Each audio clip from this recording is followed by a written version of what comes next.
Superintendent tonight, and I'll call us to order at 5:12. Please rise for the pledge of allegiance.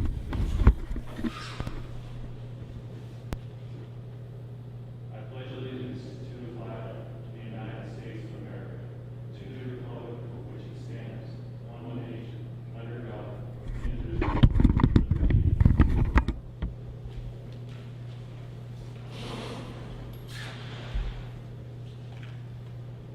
Thank you. This is going to bring us to agenda item D, is our superintendent search. And we're going to start with review and discuss timeline. So, Mr. Chairman. If I could, just a couple things on the timeline. As you can see in the document, this is about the proposed timeline that's been put forth, and it's an aggressive timeline. I think I've said that before. It has mostly listening sessions in October, recruitment in November, paper screening and interviews in January and February, and announcement around March 1st. I think you should see that it's titled Intended Timeline, because we know that once the board hires the search consultant firm, you're going to have to work with that firm to figure out precisely, listen to their advice and get some feedback from them, and also work within the capacity of that group to figure out and perhaps modify the timeline if need be, or it could be, some small adjustments as necessary as the thing goes forward. But I do think keeping the public informed of any changes in the timeline is super important. So you can see the document there with the timeline. I don't know if there are any questions about it. Director Thompson, do you have any questions on the timeline? No, I do not. And Director Wilson? My only question is, has the timeline been shared with the consultants so they know kind of what our aim is? It's my understanding that, yes, we sent the timeline out to the consultants in advance of their response. Okay. Perfect. So no objections to the timeline. We'll move on to D2 as our search consultant presentation.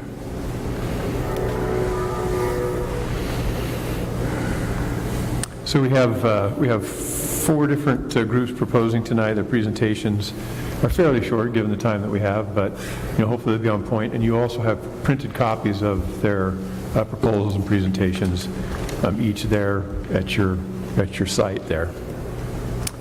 And with that, we should get started.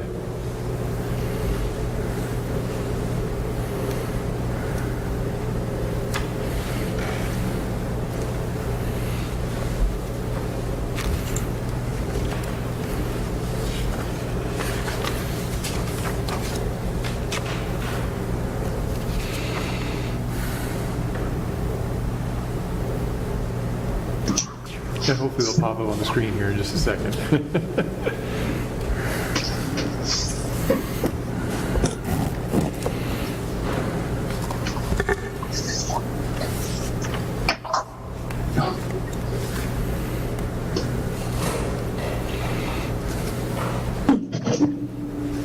There we go. Hello.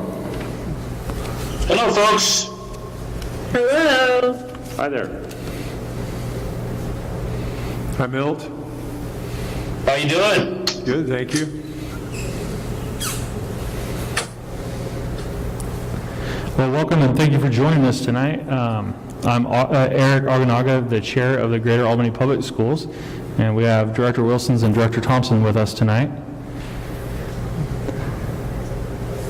I bring you greetings from sunny California. I'm down here visiting friends for a few days, and they need the rain that you guys are getting this last couple of days. Yeah, for sure. Yeah. So let me know when you're ready for us to roll, Eric. All right, let's get going.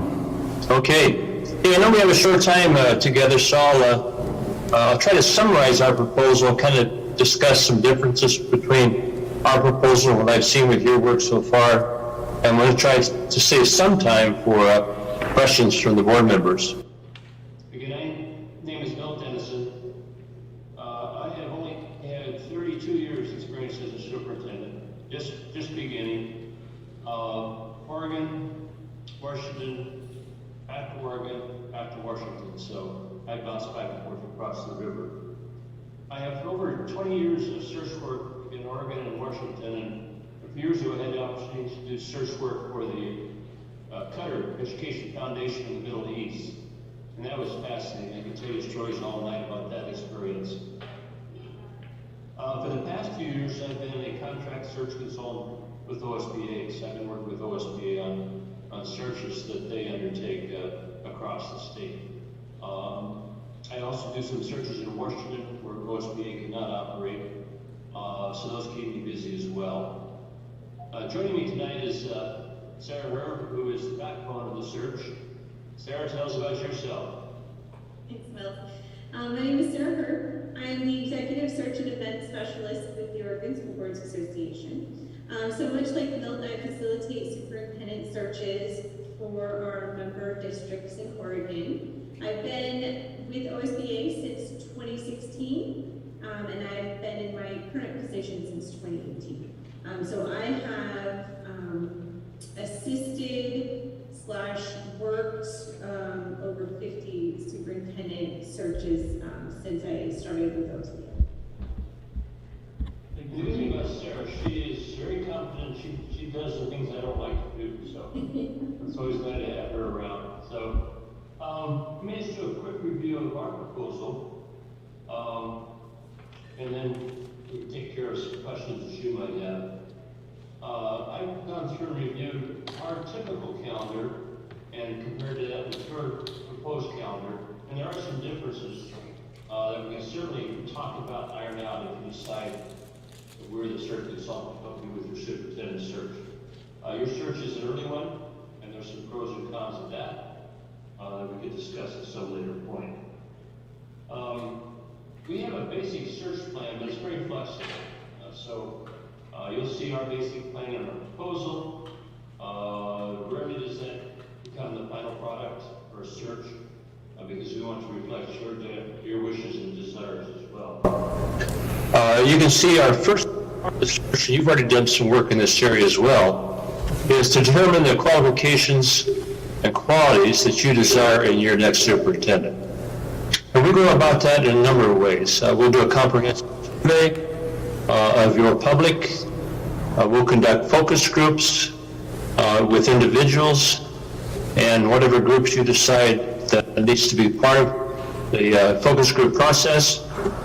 And then when that process is over, we'll provide you with a summary report that tells you what we heard from the people that we talked to in Albany. And it's the board's decision to decide what are those qualities and qualifications you actually want to look for. One of the strengths of the OSBA search is over the last 4 or 5 years, we've developed an email list of over 40,000 administrators across most of the Western United States. So once you take action on your qualities and qualifications, we'll work with you on an electronic brochure. In a matter of seconds, 40,000 people have noticed a vacancy. Now, certainly not all are interested in changing positions, but they also know people who might be. So we had a lot of action from those email blasts that we do. We'll do the typical advertising on school board and administrator sites throughout the West Coast and some throughout the country. So rest assured, if folks have any interest at all about working in Oregon, they'll know about your opening in Albany. And we've had great success with that. Prior to the closing date that you select, and I see that in your work that you've done already, we'll work screening committee that is composed of the various stakeholders in your community, and once those applications are in, we'll train that screening committee and then begin that screening process.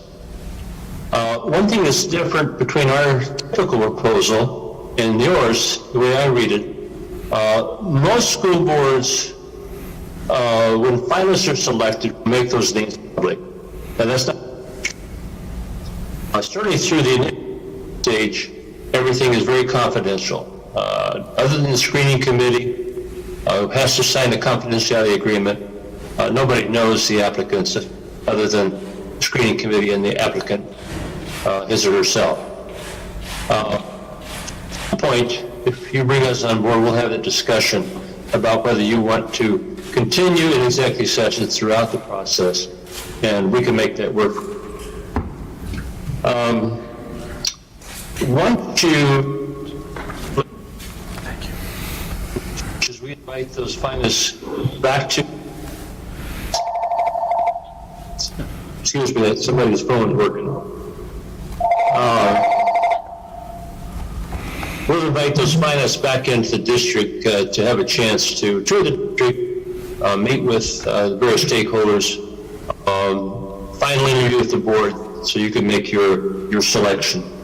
Once that happens, then candidate agrees, then you start your contract negotiations with hopes to arriving at an agreement that you can then take action to hire that candidate. Another strength of the OSBA process is that we stay with you after the search is completed. There's a transition plan that Sarah knows all about. Sorry about that. We work with COSA, Administrators Association, to be a part of that as well. I think the last thing I'll say, and then Sarah, you can add in, and then we'll take your questions. Good candidates will do their research on Albany and on Albany School District. So it's important that you do your very best as a board to avoid major controversies that might scare candidates away. Because many good candidates have 2 or 3 irons in the fire, and so they're going to do their research and decide, what's the best fit for me. Now, Rob will be a key part of that. Rob could be a contact with finalists who tells him all great things about Albany and about the Albany School Board. So that's something we can deal with at some point during this search. Sarah, what else? Thanks, Bill. So the only other thing that I wanted to touch on is, along with the advertising and marketing structure that we have, we also utilize an online application platform called Revelis, and that's used by several other school board associations throughout the nation. And so the position is also posted there. And so any applicant who logs into Revelis sees what positions we have open. We have seen a large increase of very qualified, strong candidates from out of state since we've adopted Revelis into our process. And in terms of the transition plan, yes, we stick with you even after the new superintendent begins work. We meet several times with the board and the new superintendent to foster that new relationship. We work on communication protocols, expectations of each other, a superintendent evaluation, the roles and responsibilities of each side. That's all included in the search fee if you choose to stick with OSBA. Thanks, sir. I'll just throw in one other thing. We have, especially with our medium and large districts, we had tremendous pool numbers. We did a search 3 years ago at an Oregon district. We had over 50 candidates. And that's a lot to deal with, but we were able to do that. A typical search we're seeing in the 20 to 25 range. So there are people out there who are looking for positions, and Oregon remains attractive. So, any questions out there? Thank you. I had a question on, you want to survey the community to find the community's needs and requests. How do you ensure that all corners and diverse pockets of our community are reached? Yeah. Well, we work with your staff, and we started in Spanish and English. If you have other populations, we have translators that can help with that. But it's usually through email banks in your schools, in the district, that we just saturate the community. Also an option for people to call in and have their email registered. So we just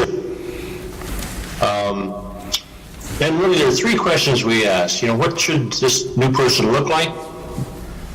2, why Greater Albany? What about the community and the district would attract candidates?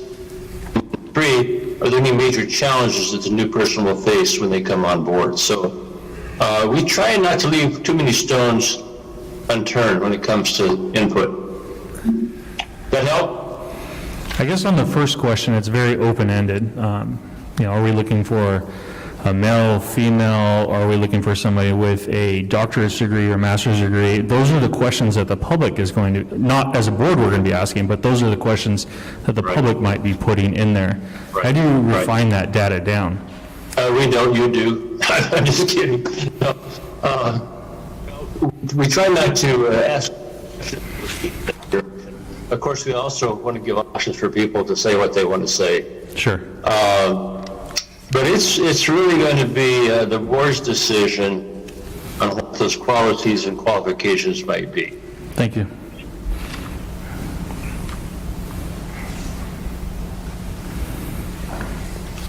So Milt, this is Rob. Yeah, Rob. How are you doing? I'm doing good, Rob. I played lousy golf today, but other than that, I'm doing great. Hey, one of the things that I see here in your proposal is a really definite timeline.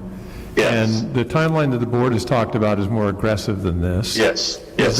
Is their timeline something you can meet, or is this the timeline as it is? Well, I think so, Rob. I'd want to share with the board and with you what the pros and cons are of that aggressive timeline. I mean, one of the things they'll have to do with, often there are candidates who are really not looking until after they get through the first of the year. But you only need the one person, so that is one concern. Most of our boards will open up the application period just before, just after Christmas. We've also worked with districts that have used an aggressive timeline. You may lose some candidates because they're just not ready to take the plunge. Yeah. All right, thank you. I also see, and maybe I can ask this question of the board or Rob, at the end of your calendar, you have a March date, and it says the superintendent select will assume responsibilities. Is the intent to have that person on board and working by March 1st? No, it's just me, just one of Right. 5 here, but no. No, my understanding is no, that Okay. the intent would be, that what that really means is that the person would start to lean in Okay. on, kind of the goings-on in the district and start to do some learning and think about transition, but that the start time would typically July. be more traditional, which would be July 1. However, You never know. if the person wanted to start, then Yeah. they could. Yeah. And so that's become, I think, a little more common, and It has, yeah. my duties end when the new person comes on board. Or the board is tired of me, one or the other. Well, that's a safety valve. If you go March 1st and you're tired of Rob, you got somebody in the wings, so, yeah. There we go. But seriously, if we're hired to help you, one of our early meetings we'll take a look at calendars, and you will take the lead. We'll provide you advice on what we've seen work and not work. Any more questions? All right. Well, thank you so much. I appreciate your time tonight. You bet. Now, if I understand, do you want us to hang around or not? Back to the waiting room. Yes, please. Okay. All right, will do. Thank you. Thank you. Thanks, Sarah Milt.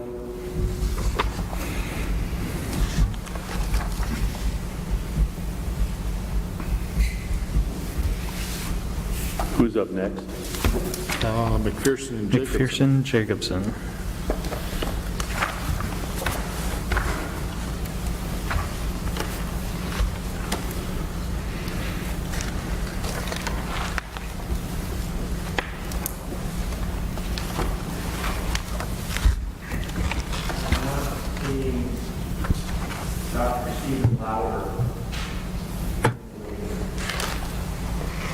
Hello. Hi. Hello. Good evening, sir. Good evening. Welcome to our meeting. Thank you. Appreciate the opportunity. Well, we are the Greater Albany Public School Board, and we're joined with our Superintendent, Rob Saxton, tonight, and I'll let you introduce yourself and take it from there.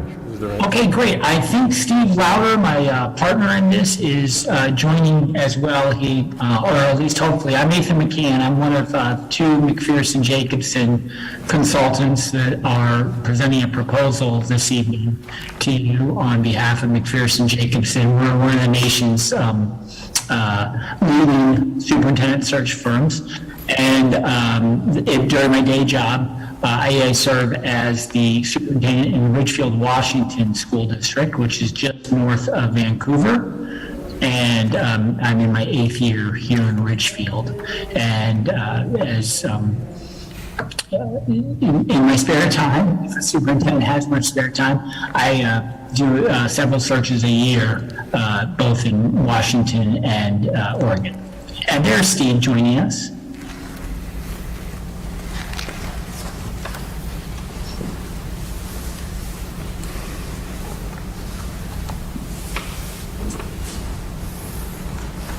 Nathan, my name is wrong. It's my middle name. Yes, you can click up on the little 3 dots if you want to change it, Steve. It should allow you to reauthor that.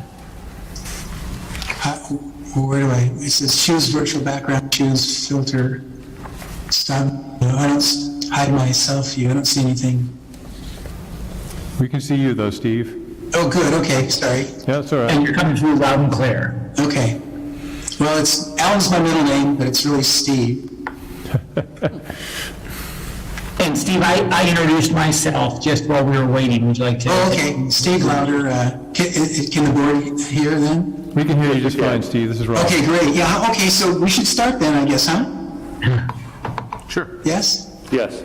Okay, great. So my name's Steve Lauder. I'm a retired superintendent. Was a superintendent about over 30 years and worked in tiny schools, tiny K-8s, and finished in a very large pre-K-12 of 38,000 kids.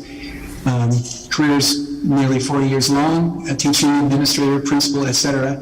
And I've retired, been with McPherson-Jacobson for since 2014. Because this is important to work in public education. We believe that the kids deserve the best, and McPherson-Jacobson is one of the top 3 national firms. We have about 125 consultants like me and Nathan across the country. But before I get into that, Nathan, why don't you introduce yourself? While we were waiting, I took a couple moments. You did, okay, yeah. So currently, I just finished Vancouver Public Schools, and they picked up a great superintendent. I was actually a superintendent in Tigard-Tualatin School District for a number of years before I went back to California. I served in 3 states, in California, Oregon, and Idaho. So I have a broad range of experiences doing that. I think that the keynote for us is this is about a relationship. We have a protocol that works really well. In fact, in the last 5 years, the superintendents, 80% of the superintendents that were hired through our process are still in their same position. In the last 10 years, 50% are there. In the last 15, there are 40% of the people that were placed by the company are still in their positions. And we feel so confident about the process, we offer a 2-year guarantee. And that is for any reason whatsoever. If the new superintendent leaves, maybe it's a family issue, we'll come back and do the search at our cost. We make no more money if there's travel expenses or advertising expenses. That's all the district has to pay is those actual expenses.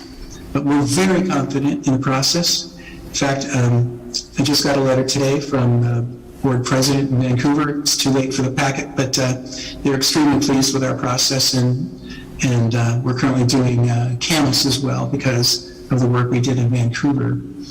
Nathan and I worked together in North Wasco, the Dalles, and that's where we had to pay off on a guarantee. The person, even though he promised us that he was willing to take the job, when offered, he backed out, and so they got an interim and we redid the process. And now they're extremely happy with the superintendent that they have. Nathan? Let me just follow up on that very briefly for y'all. You know, Steve mentioned the passion that we bring to this. I'm a product of a McPherson-Jacobson search. I'm in my 8th year in Ridgefield, and I think one of the reasons that you have the retention rates that we have is because the McPherson-Jacobson process has got intentionality at the core. And one of the things I like to say to districts, and I was sharing this with the Shelton School District last spring, we did a very extensive search for them, and they're also tickled with their new soup. But I say, if what you're looking for, in this case, if what the Albany Public Schools are looking for is just a superintendent, that's relatively easy to find. There are a number of people that are out there and qualified.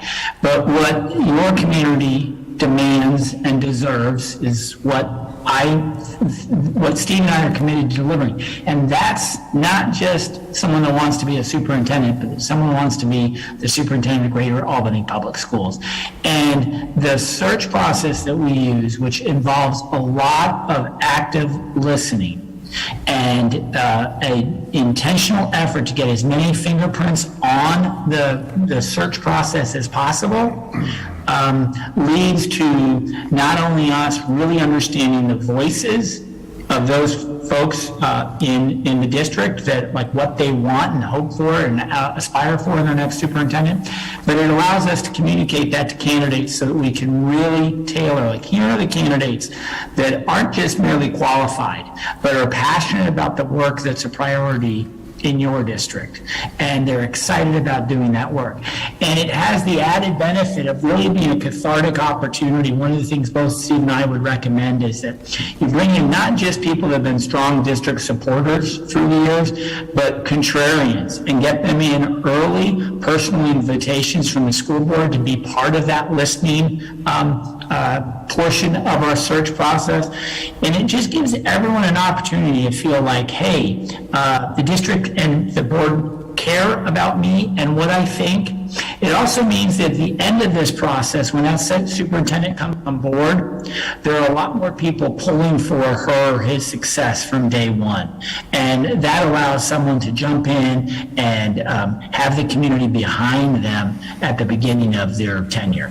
Steve? Yeah, I think it's back to, we don't just give you a particular person who's qualified, we give you the right fit. We spend a lot of time trying to find out what that fit is. Now, we have a protocol, the process we have, and it's somewhat different than the sent to us, your superintendent search, intended timeline, etc. Because we do a lot of work for you. For example, you've got paper screening and stuff, and what we do is we promise our applicants anonymity until we take them to the board. And what we'll do is you'll have 30 or so applicants. We'll go through and screen out those who don't meet the criteria that you have established for your new superintendent, because we want to bring you only people who can be competent, qualified, and are a fit for the community and the district. To us, that's really key, and that's why we have longevity of our sitting superintendents. The process really works. Now, saying that, if you want to change the process, this is your process. This is not this search. If we're selected, if you choose not to follow our protocol or our recommendation, we're more than willing, very happy to incorporate what you would like to see and do in your process based upon the needs and requirements of the community and the board. But our process works. And the process that you're going to hear about from all the other candidates, all the other applicants tonight, are going to be very, very similar. The difference is when we do a background check, we don't just stop at the people who are their recommendations. We do what we call 3D. So we'll ask the community people, we'll ask the mayor, we'll ask the city council people, or people who do you know, who else do you know that can speak to Nathan's qualifications in his work and how he would fit into this kind of protocol. And your qualifications, which come kind of late in your process that you've outlined, the criteria, selection criteria, are up front in ours, because we use those as our screening process. We use those in the development of questions that you will be able to use, because we can give you the questions. You can modify or write your own, but we like to be able to provide you with questions that will target those criteria and qualities that you're looking for so that you can bring those out. The other thing we suggest is a 2-round interview. You have multiple interviews, appears to have multiple interviews on one day. We would suggest that you have a single candidate for a full day, and that would include community vetting, staff vetting, a community presentation, a dinner with the board, and then a formal interview with the board as well. So you have different takes on your candidates. You want to know that they have good paperwork, that they have good experience, but you also want to know them informally, because this is your single important employee. This is somebody that you have to work with closely, and you need to feel confident that the person that you hire is the right fit and the right match for the job and for you to get the work done that needs to be done. Nathan? Yeah, Steve, I think Steve hit on the other really key point here, and that's fit. And we're just obsessive in that effort. That's why all that listening, which is a lot of work. I'm a qualitative researcher in terms of my interests, and that's why I love to hear the voice of individuals. And that's why we also really stress we'll do these in other languages, so that they don't just have to be English only listening sessions. We do rely also on, for folks that maybe like, I just want to come and attend, and maybe a number of these will be via Zoom. We found that those can be very effective for folks that have trouble making it to a site, and it can be a hybrid. Some that are actually in person as well. But at the end of the day, we really want to hear from as many people as we possibly can. And that's what those voices are really in the back of our mind throughout the process as we're talking to individuals. And one of the reasons I think Steve and I have been worked so well is that I'm a sitting superintendent with a significant amount of experience now. Steve has an entire career in the superintendency, and we have contacts. I'm very active in AASA, which is the National Superintendent Association. A lot of times when my name comes up, even if I don't know that person maybe personally, I'm just a degree or two of separation away. And to Steve's point about the background checking that we do, we can immediately start to call folks and learn a little bit more about that candidate and why that interest might or may not be relevant to the aspirations in Albany School District. So gentlemen, you're hiring a service, but you have to feel confident about us as well. You have to make a connection with us. I always tell my boards, you can call me 24/7, just like it was when I was a superintendent. I'll answer a phone call on the weekend, on a holiday. I once was talking to the band board chair when I was on vacation in Hawaii. And I told him, I said, you hear that noise? That's the volcano. So just in case it goes off, I just want to let you know. But, you know, this is important to us. This is a calling. This is not, we don't do this for the money. We do it because this is important work for the democracy. This is important to our country. This is critical to our community, and we take it very seriously. And what we would promise to you is that we will work closely with you, all of you, and we will answer your questions, any and all questions at any time, and we will provide you with a quality experience. We do the hard work. In your outline, paperwork, reviews, and those kinds of things, normally that's what we do, because we'll bring you a short list of 5 to 8 people who are the right fit. We know that we've vetted them, we know that they can do the job, and we know that they'll fit into your community. We don't waste your time, because there are people who apply that are simply not a right fit or not qualified, and we don't want to bring those people to you. If you want to see all the paperwork, we can do that. But you hire us to do the work, that's what we do. We'll provide you with a short list, and then you can ask questions. You'll see a video of them answering questions, and then we'll talk about interview process, et cetera, which I think is a very important part of this whole process. It's very public and very open. And the fact of the matter is, this is about the kids. This is about the adults. We don't have favorites to bring to you. We're bringing competent, qualified people who are a good fit with your community. Nathan? Yeah, I would echo all of that. This is as I mentioned earlier, I'm a product of a Mac and Jake search, but this is just something that both Steve and I really enjoy. This is work that allows us to feel like we're just connecting and helping to support students in communities throughout the Pacific Northwest. That's what I've been doing for 40 years, so I want to feel like I can continue to contribute, to make a difference for communities. And speaking of that, the price is $15,900, not to exceed $20,950, and that is just any additional travel and that sort of thing, but it's usually very close to the original amount of in this case, $15,900. I think it's high quality service at a very good price. Does the board have questions for us?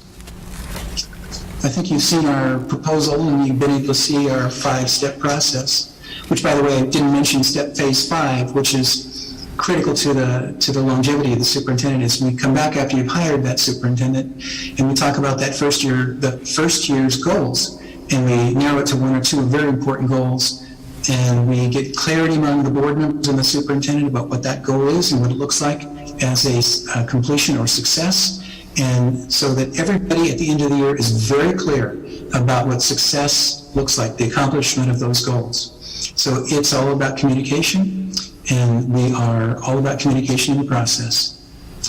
Are there questions? I don't know what my timeline is. We didn't start at the time we were thinking, so I only had 15 minutes. Hi, Roger Nyquist, board member. Roger. You hear me okay? Yes, I can, sir. Yes, sir. So I've done some hiring in different facets of my life. The exercise to get from 30 qualified applicants to 3 finalists,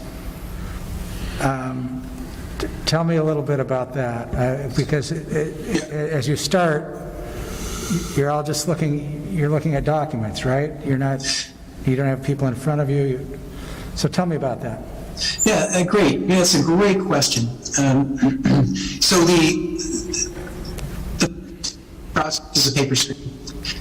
What we'll be doing as people begin applying to this position is we'll be looking at their competencies, their qualifications. We'll be looking for gaps in their work history. We'll be looking for anything that would indicate there would be some kind of problem or some kind of mismatch between what you're looking for as a district and what they have. You can sort those people out quite easily, quite quickly, because they have gaps, unexplained gaps in their work history. And then what we start looking at are the qualities and characteristics that you guys have generated.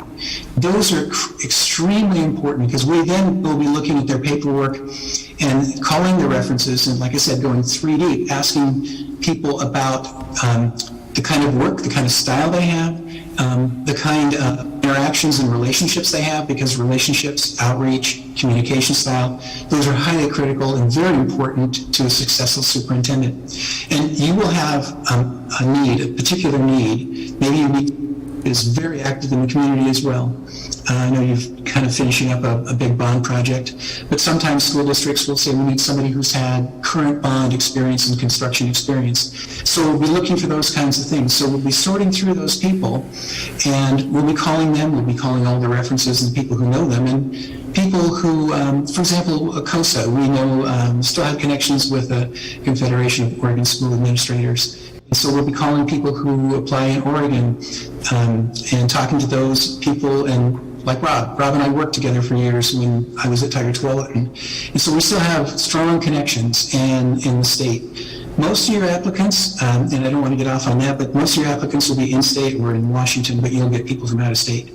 But we sort them based on your criteria. And that's why it's so important for that criteria and those experiences, qualifications are identified up front, because that becomes a very critical part of the process. And once we've done that, we'll bring you people who we feel are competent and qualified and a fit based upon what you guys have asked for. And you'll see a video, you'll see their paperwork, you'll have an opportunity to select those you want to interview. And you can see the full list as well and ask us questions about any of the people that we struck down or struck off the list. But really, it's about doing that 3D vetting based upon your qualifications and criteria that you've selected. Nathan? Yeah, I'll add two brief things. That's a very good synopsis.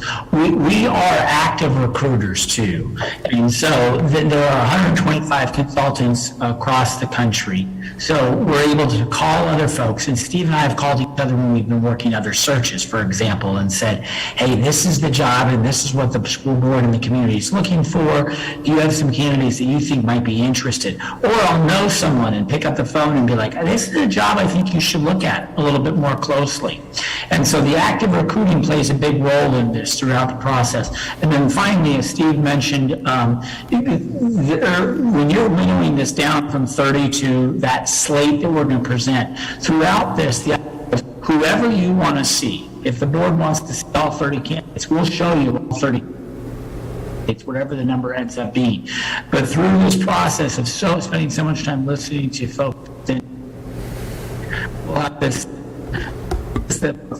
kind of the recommended slate of candidates for you to then take a look at, and you're going to winnow it down a little bit further through an extensive dialogue during an executive session. The other thing is that, between the two of us, Nathan and I, we've got 50 plus years of experience doing this kind of work. And so we are able to talk to each other about, hey, here's a candidate, here's some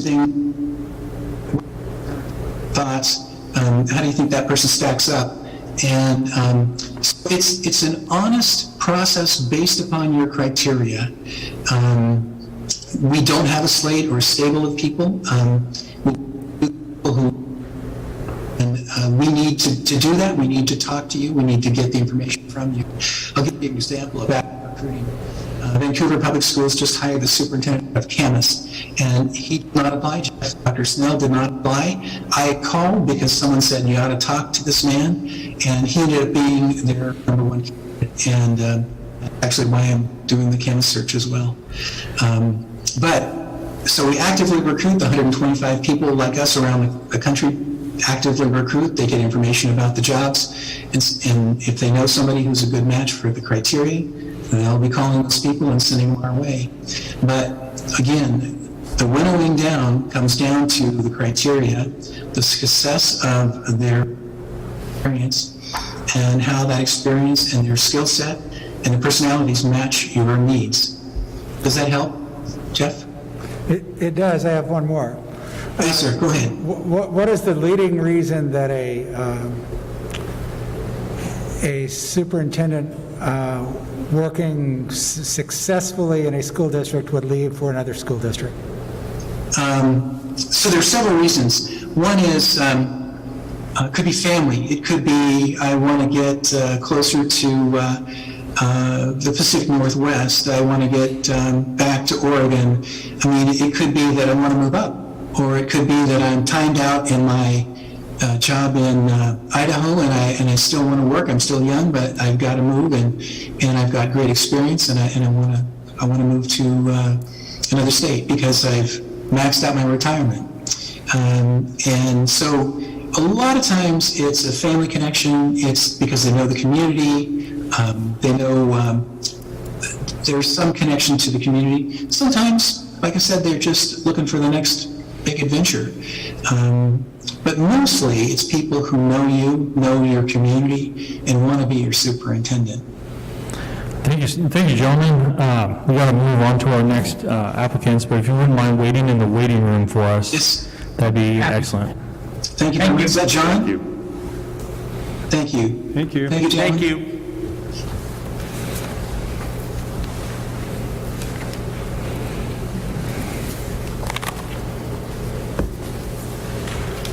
Chris, do you see my pen over there?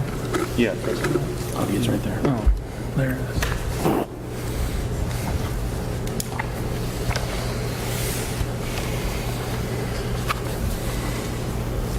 Good evening. Good evening. Hey. Hello, thank you for joining us. We're the Greater Albany Public School Board, joined with our Superintendent Rob Saxton. If you want to introduce yourself and get started, sorry for being late.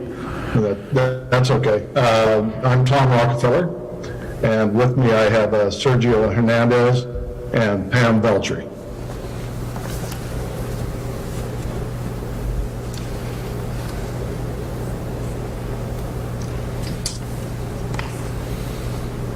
ready to start? Yes, sir. Thank you. Okay, sorry. First of all, thank you for giving us the opportunity. I do want you to know on the outset here that after reviewing your board policies and your procedures that you have for selecting a superintendent, and then the qualifications and duties that you have in those policies, that I believe and our team believes that we can bring you the best candidate that will meet those qualifications and fulfill the requirements that you have as a board to go through the appropriate process. Northwest Leadership Associates, it has been around for about 20 years, started by Dr. Ray, and we've done a little over 320 searches. This year we're engaged with 4 or 5 right now. We've done about 50 searches, or a little over 50 searches in the state of Oregon, and have done quite a few of the ESDs in Oregon also. We do other things. We've worked with different entities, state entities, to bring in directors or executive directors, and along with that, we've done quite a bit of work not only in Washington, but Oregon, Montana, and Wyoming, and Idaho.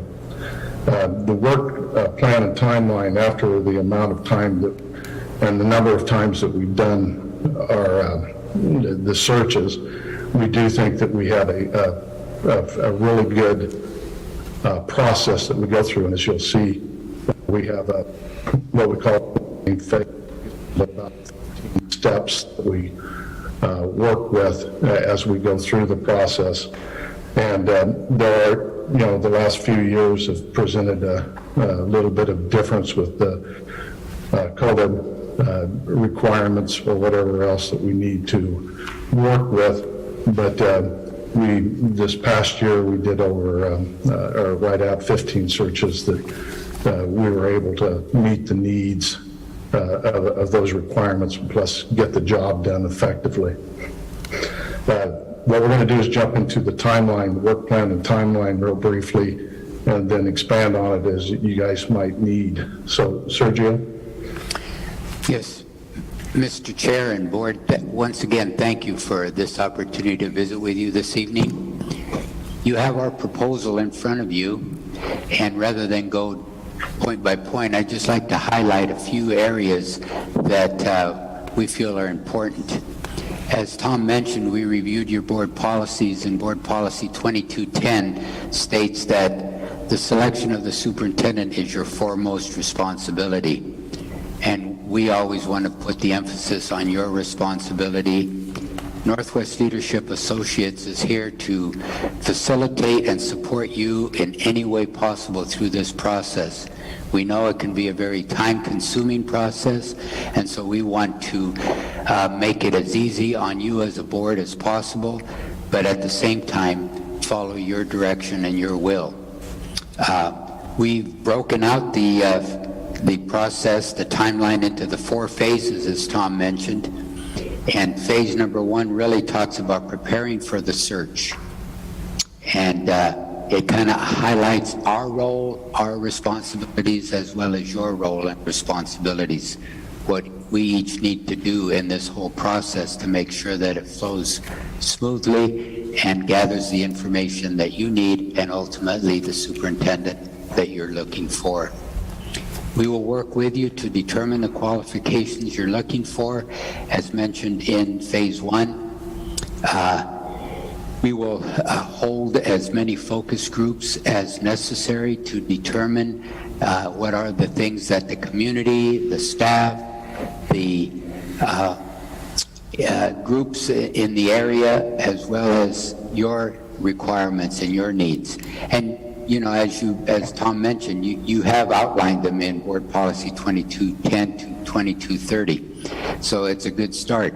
But we will help you with the focus groups. We will conduct these. We will gather the information and then synthesize the information into a report for you so that you can make the final determination as we move forward into developing the recruitment brochure.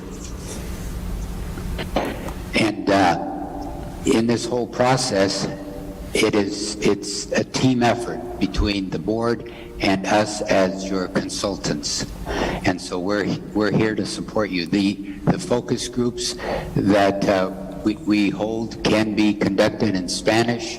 We know that you have about 21% of your, and if needed, I can conduct those in Spanish, synthesize the information for you, along with the survey that if you decide that this is something you'd like to do to expand the focus, we can conduct the survey in both English and Spanish and do it electronically and gather that information for you.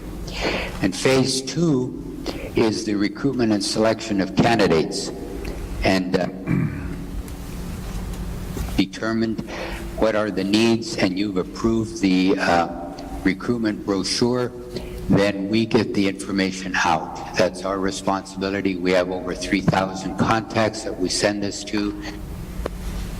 School Board Association, the Coalition of Oregon School Administrators, the Oregon Association of Latino Administrators, OALA. We work with all of these groups to get the information out and to make sure that we are recruiting, and then we start the screening process as the applications come in.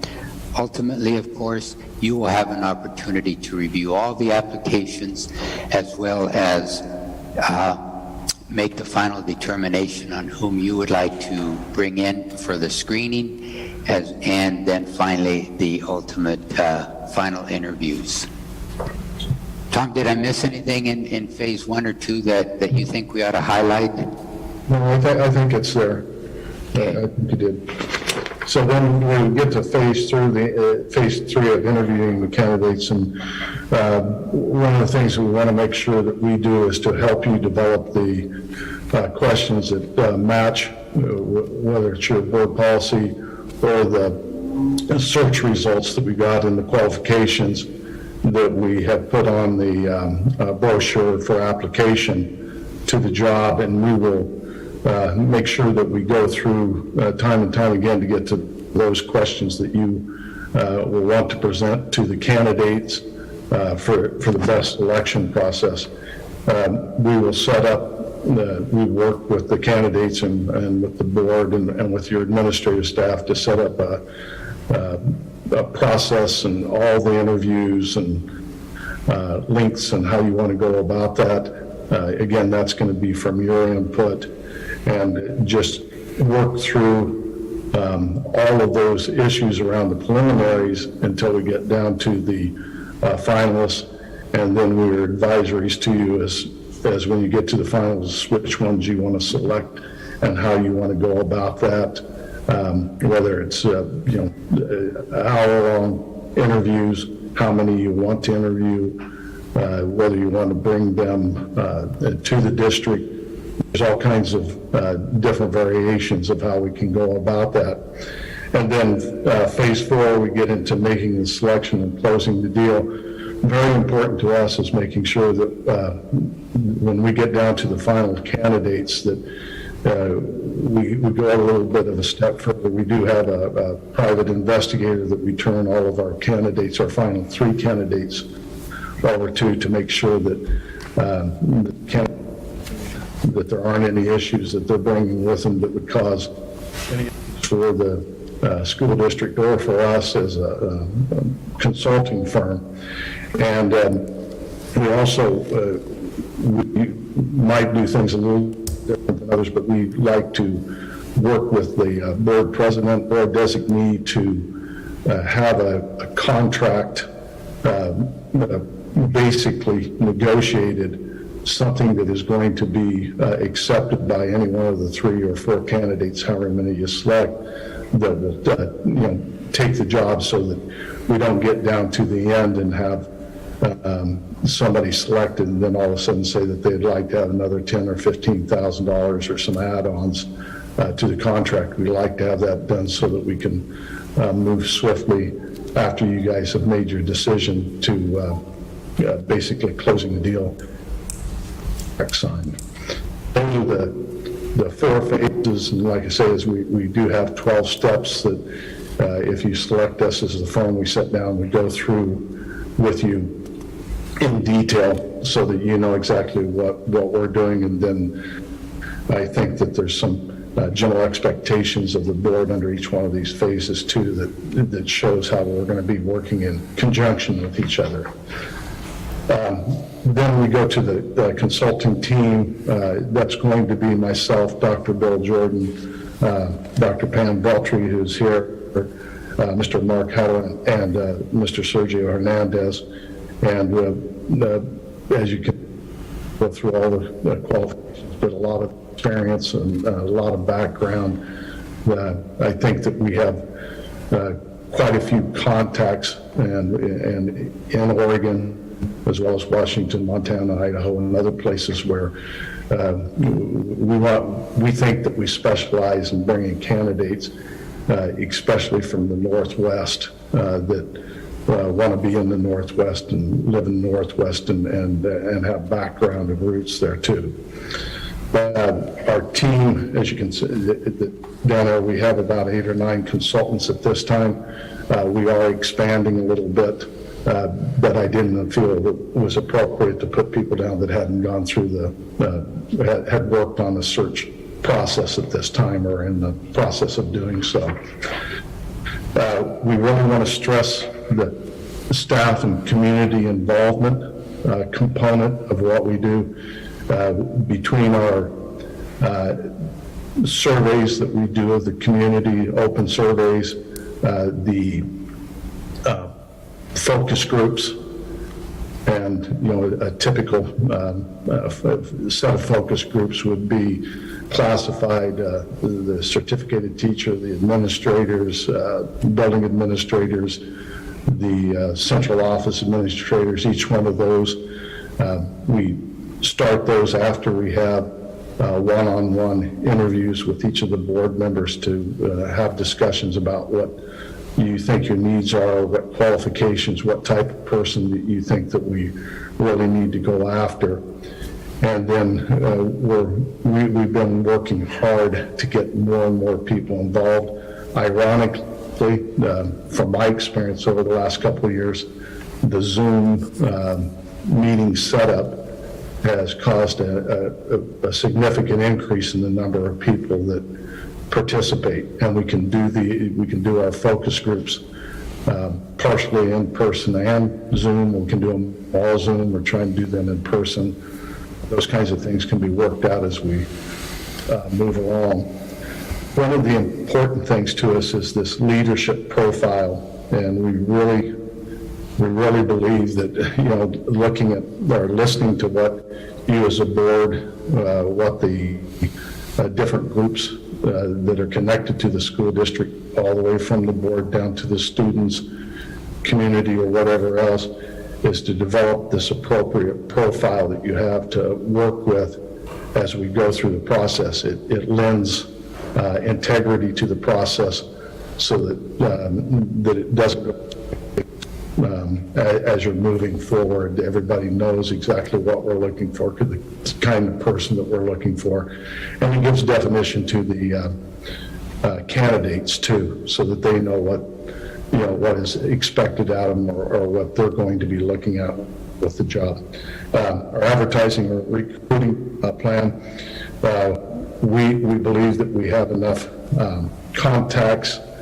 A lot of ours is groundwork, working with different universities, colleges, and different groups, professional groups, to start drawing from. And then we have about 3,500 people that we keep in our database to send emails to. And that also includes people that, superintendents that may have an assistant superintendent that is somebody that could fill those qualifications or those characteristics that you're looking for as a superintendent, an up-and-comer type person.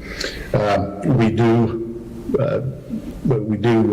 advertise, like I said, against with all of the different professional groups in the area. There is the National School Board Association, the AASA, that depending on how far or how in depth you want to go with the search, And so we think that we do a really good job of tracking people down and bringing a good pool of candidates to start with.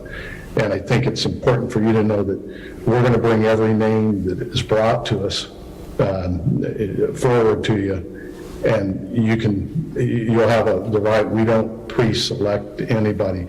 We'll give you our opinion as to who we think that those top candidates are, the ones that need to be looked at, but it's still your decision as to who you want to bring into the process. I said something earlier about the final background checks, and with that is having a investigative group that we work with that does computer searches and checks different databases for any legal issues and those kinds of things that, again, that we make sure that we're bringing a healthy candidate to you. One of the things that we also offer is a board superintendent workshop, and this can be actually a 13th step. This is up to you as a board and the superintendent, that after we've done the search and you have agreed or selected candidate, we do come in and we'll sit down and work with the board and with the superintendent on some basic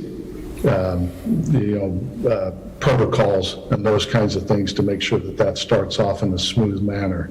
And we have about half of our clients that ask us to do that. It isn't all of them, but about half of them do.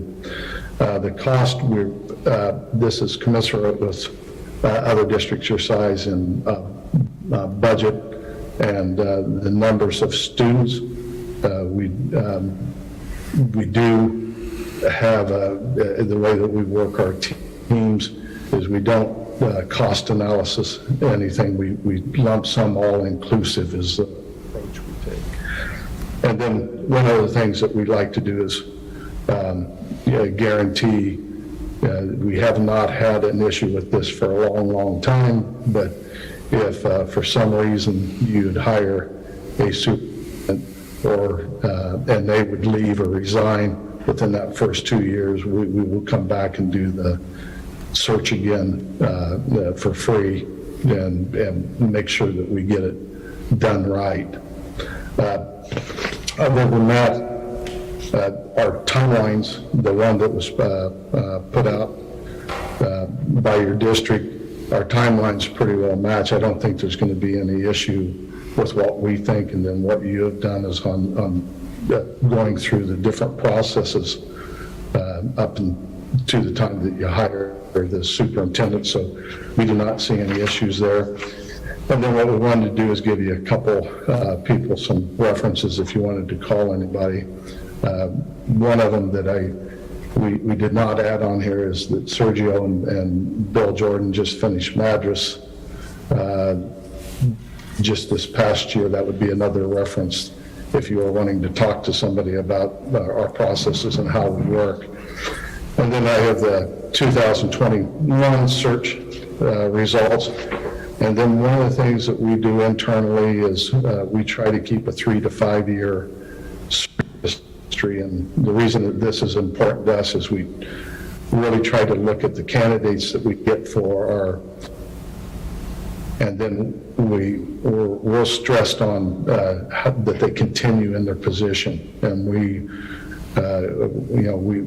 we talk to the candidates and we're out trying to get people and work with people that are wanting to look at these jobs, we talk about 5, 7, 10-year commitments. And then we take pride in having people that are continuing in their jobs after, several years in the future, so that boards don't go through this process, every other year, every 2 or 3 years or something like that.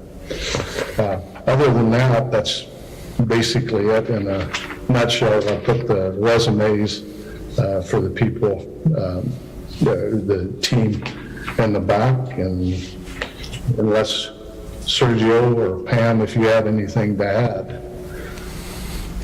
Maybe the only point that I would just emphasizes the fact that we really support you in the whole transparency issue and needs with the community, and so the focus groups are so important for full transparency and involvement as you continue this search, but knowing that the final decision is yours as a board to make. Okay. Thank you. Thank you. Thank you. I appreciate you being here tonight. Would you mind waiting for us in our waiting room while we have one more interview? Okay, no problem. Thank you. Thank you.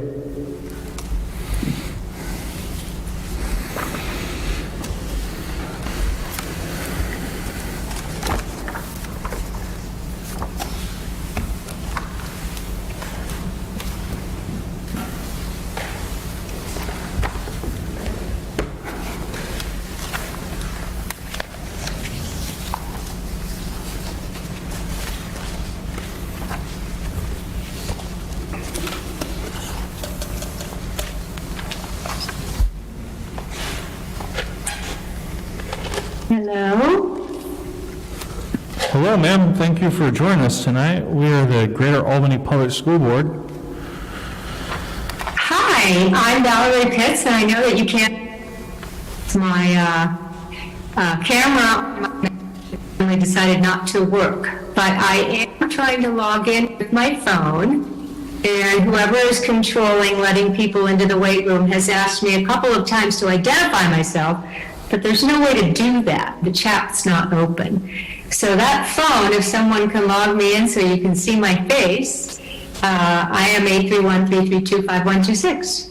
Perfect. 1 second. And I'm going to mute this for now. Otherwise, I'm going to share my screen, but I'm going to mute. Otherwise, we'll get feedback.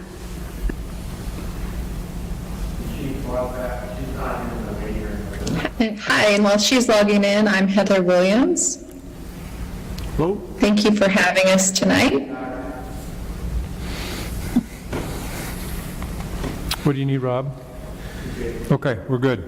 All right. If you guys want to start your presentation and take it from here, we'd much appreciate it.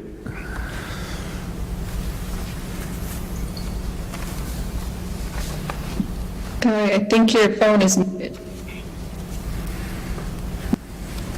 Yep. And I am getting a lot of feedback. So hold on just a second. Can you still hear me? Yes, ma'am. Yes. Yep. Okay. I just, muting didn't work on my computer, but turning the sound down has worked. So I'm going to share my screen. Thanks for having us tonight. I'll be your lead with the HYA search, should you choose to go with our firm.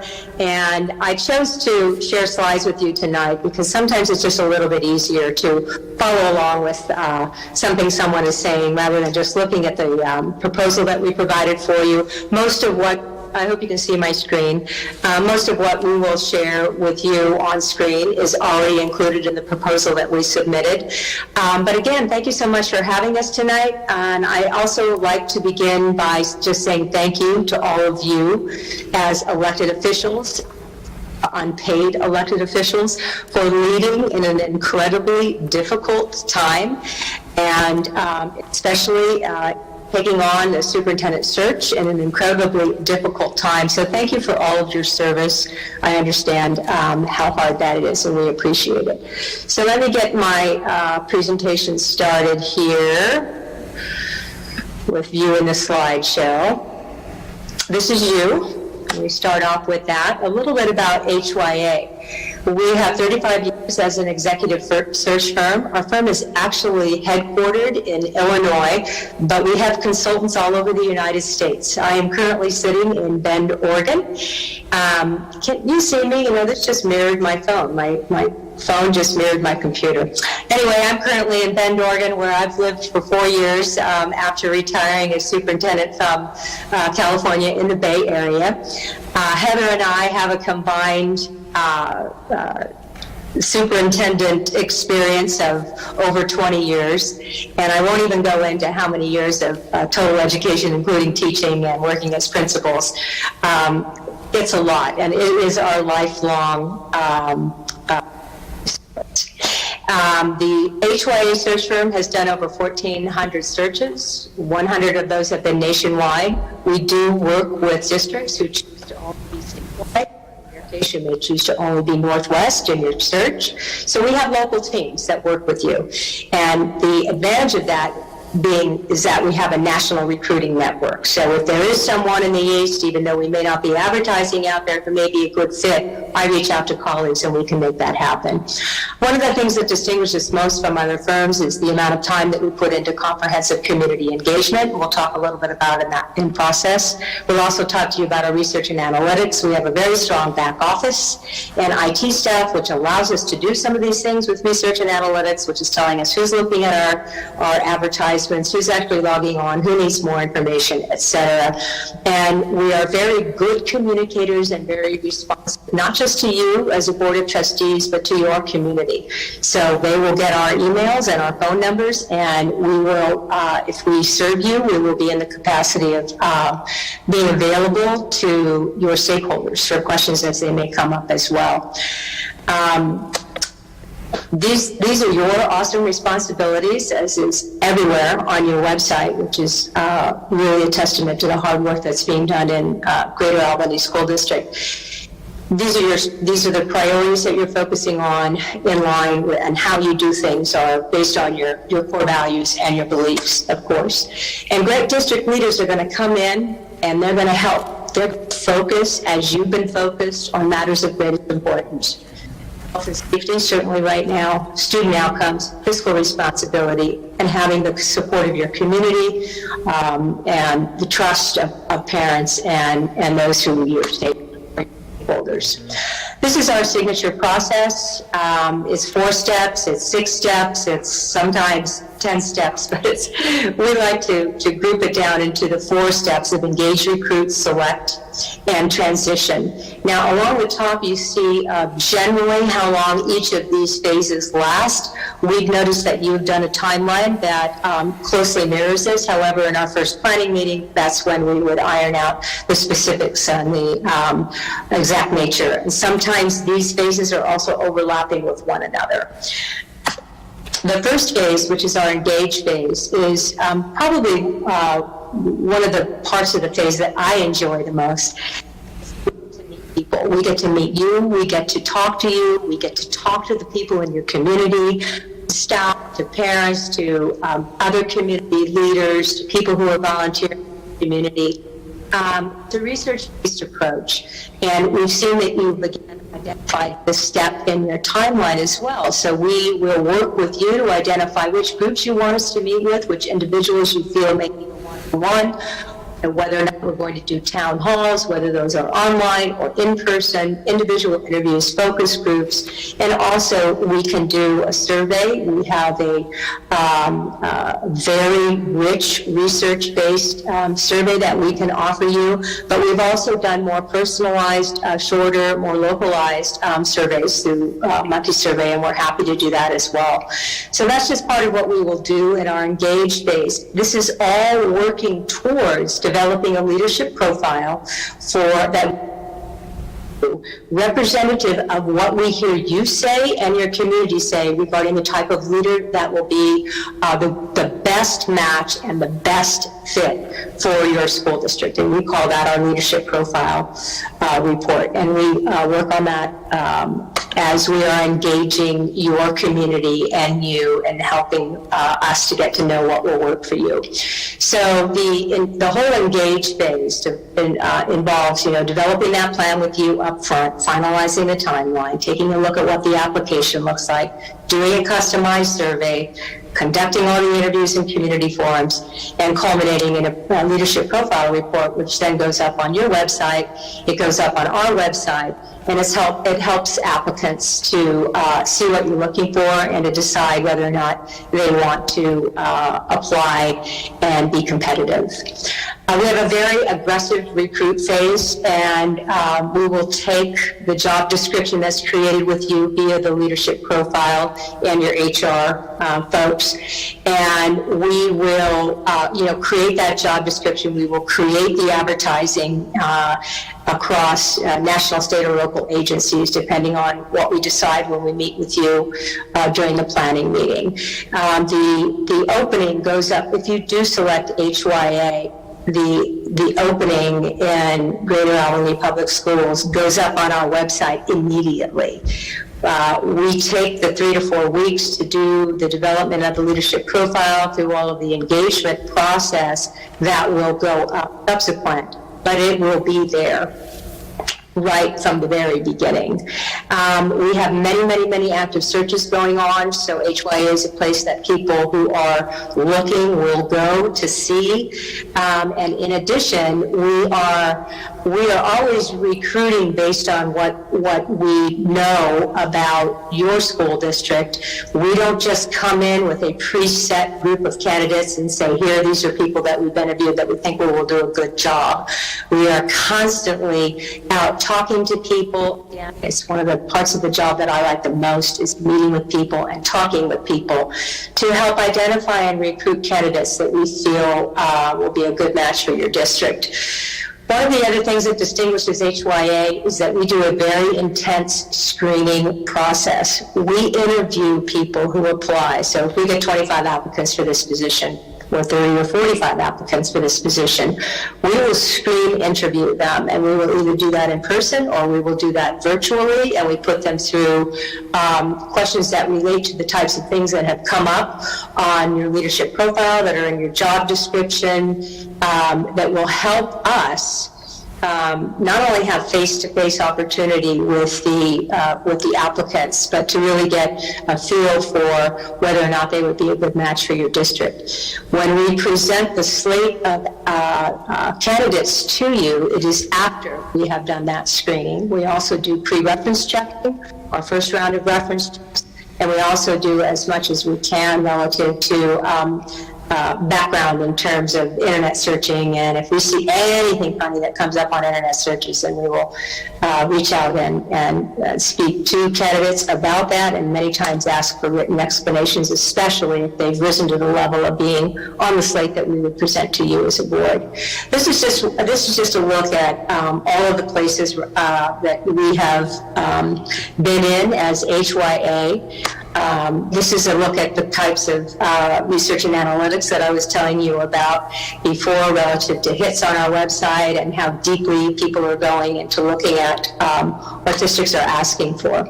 We also have a commitment, as you all do, to diversity, equity, and inclusion. Everything that we do in the engage, the recruit, the select, and the transition process will be filtered through this lens. In particular, making sure that we're paying attention to the issues that you bring up with us as we interview you. So the select phase. The select phase, clearly, we're going to be doing hand in hand. We present you a slate of qualified candidates. Now, this may be 6, it may be 10, it may be 12. We try to get a sense from you when we meet with you in a planning meeting of how many candidates you want us to that are at the slate level. You will have access through our board portals to all of the applicants that have, all of the people that have made applications to the position. Some you'll see, okay, that person's applying to everything, so you drop that person out. But you will have access to every. We will present you with those that we think are best matched to your district, but you could go back and say, well, what about this one, or what about this one? And then we have that conversation. So you engage with us in the select process in terms of getting down to the people that you want to interview in your first round interviews. We will help you set up those first round interviews. We will be in the room with you. We will help you prepare questions and the things that you need to look for in answers to those questions. Again, we will facilitate if you'd like us to. After the first round interviews, we work with you to decide who you're bringing back for your second or third round, how that looks, whether or not you're doing an open or closed search, and party background checks for either the last your finalist, or in some cases we've done that for 2 finalists. And in addition, that includes social media image and profile screening. So that's the select phase. In the transition phase, we do like to come in and meet with you following your appointment of the new superintendent to make sure that you have, that you have the things in place that you need to have in place in order to develop a solid working relationship. Usually that means a first 90-day or 100-day plan by superintendent. Sometimes it means helping you goal set for those first 6 months. Sometimes it means looking at supporting you in setting up a superintendent evaluation and or other type of strategic planning. So again, some of our distinguishing features, which I pretty much already mentioned, and I'm not sure what my time is, but I'm sure it's getting to the end of the 15 minutes. We've spoken about all these things, but I think what I've very responsive to you. We are in regular communication with you. You have our phones, 24/7 contact. We are as inclusive and transparent as possible because we want to, we're your faces. This search is being conducted, and we want to make sure that this process helps you not only engage your community, but build that trust. And we will work with you in whatever way right now that you want us to work with you, whether or not that's through Zoom or face-to-face. Again, I'm a couple hours away from you. Heather's in Idaho, but we will be very responsive to your needs. I believe these are things that we've already mentioned. And here's just a reminder of who we are, working for you and with you to ensure that students, staff, and parents have a leader who shares your core values and is the perfect fit for the district's current needs and future aspirations. Questions? I think you have other answers to other questions in the packet of information that we've already prepared for you, but if you have any more, please let me know. Thank you, ladies. Really appreciate you coming tonight. Would you mind just bumping back to our waiting room while we have a little discussion? Sure, no problem. Thank you so much.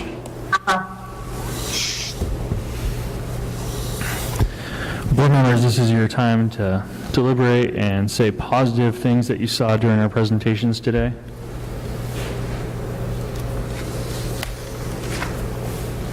Of course, we're in a work session, so no decisions will be made, but this is the correct place for discussion. Okay.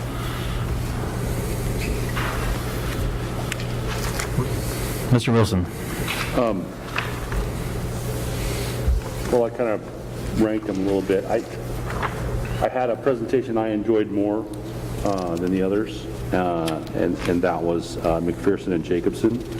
I thought it was a well put together proposal, and it just happens to also be the least expensive, which I was surprised, because I went and wrote the prices down on all of them, and it turned out to be the least expensive proposal and the one I liked the best, and that doesn't happen very often. Director Thompson? Well, to follow up on Director Wilson's comments, what I liked about McPherson and Jacobson a couple times, they kind of talked about being aggressive on their end and active on their end. You know, Eric and Chair Aganaga and myself have only been here 2 years. You guys know we need some, and every group, every proposal very much said it's your search, every single one of them. So no one's going to take over, but they were pretty clear that they will be, like I said, aggressive and active, and they will help advise us. And I think we need that, honestly. So that was just some notes I had on it. They kind of jumped out at me. Dr. Nyquist? Well, I have a question for the superintendent. Are these prices the price? Are these prices the price, or can we negotiate? Can we choose one and negotiate? I think the price is pretty much the price, and you know there can be some additions to the price, right? Like for certain packages or travel and that kind of thing, depending on which one you're talking about. So it's going to be that or a little more, but it's not less than that. Okay. What's the standard additional expense? I mean, is it 5, 10, 20, double? What's it do? No. I think maybe 5. You're looking at, if there's any expenses for travel and so forth. I mean, I think that would be the high end. I also appreciated McPherson and Jacobson's presentation where they talked about their tenure of their superintendents, and our board secretary Chris kind of confirm that having a superintendent that's here for the long run will definitely be the best thing for our district. There was another, and having one of your executives being an active superintendent. I saw that as a really big plus, because you know what is going on in schools today. You know the behind the scenes that is going on, the chatter. So that, I think that can be also a big plus. Dr. Morris? I also liked McPherson and Jacobson, to be honest with you. I liked the two gentlemen that talked, and I liked what they were focusing on. The length, the idea of getting a long-term superintendent was really appealing to me. I thought all of them were good presentations, but if I had to pick one, I would pick that one as of now. Okay. That. May I ask for another opinion from Superintendent Saxton? Do you have a particular opinion on this? Nothing like throwing you under the bus. Yeah, well, it makes it, yeah.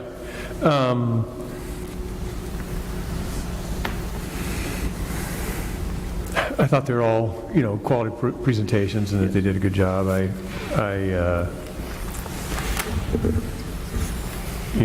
Just if you're going to ask me, I thought that McPherson, Jacobson, and Hazard Atia both did a very nice job.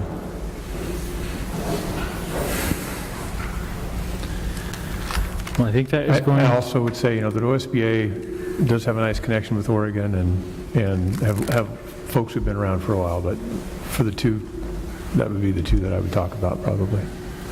So we've had some public input looking, demanding, depending on what the form you get the message in, for a national search. I take it that the Oregon School Board Association wouldn't be the firm we would pick to do that. I think they certainly can do that. I don't think that they'll have the same strength outside of the state that a couple of the others will. Okay. Any further discussion? No. All right. Would you mind letting them know that we appreciate them being here tonight, and then we'll adjourn our work session at 6:40. We have a couple minutes. Yeah. Eric, I apologize for Michael, apologize for being late. I didn't realize. Sorry about that. Yeah, I hate being late. I hate it. Didn't know I was leaving it. I got a call.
the Greater Albany Public Schools. I'll put us in session at 7 p.m. If you would rise and join me in the Pledge of Allegiance.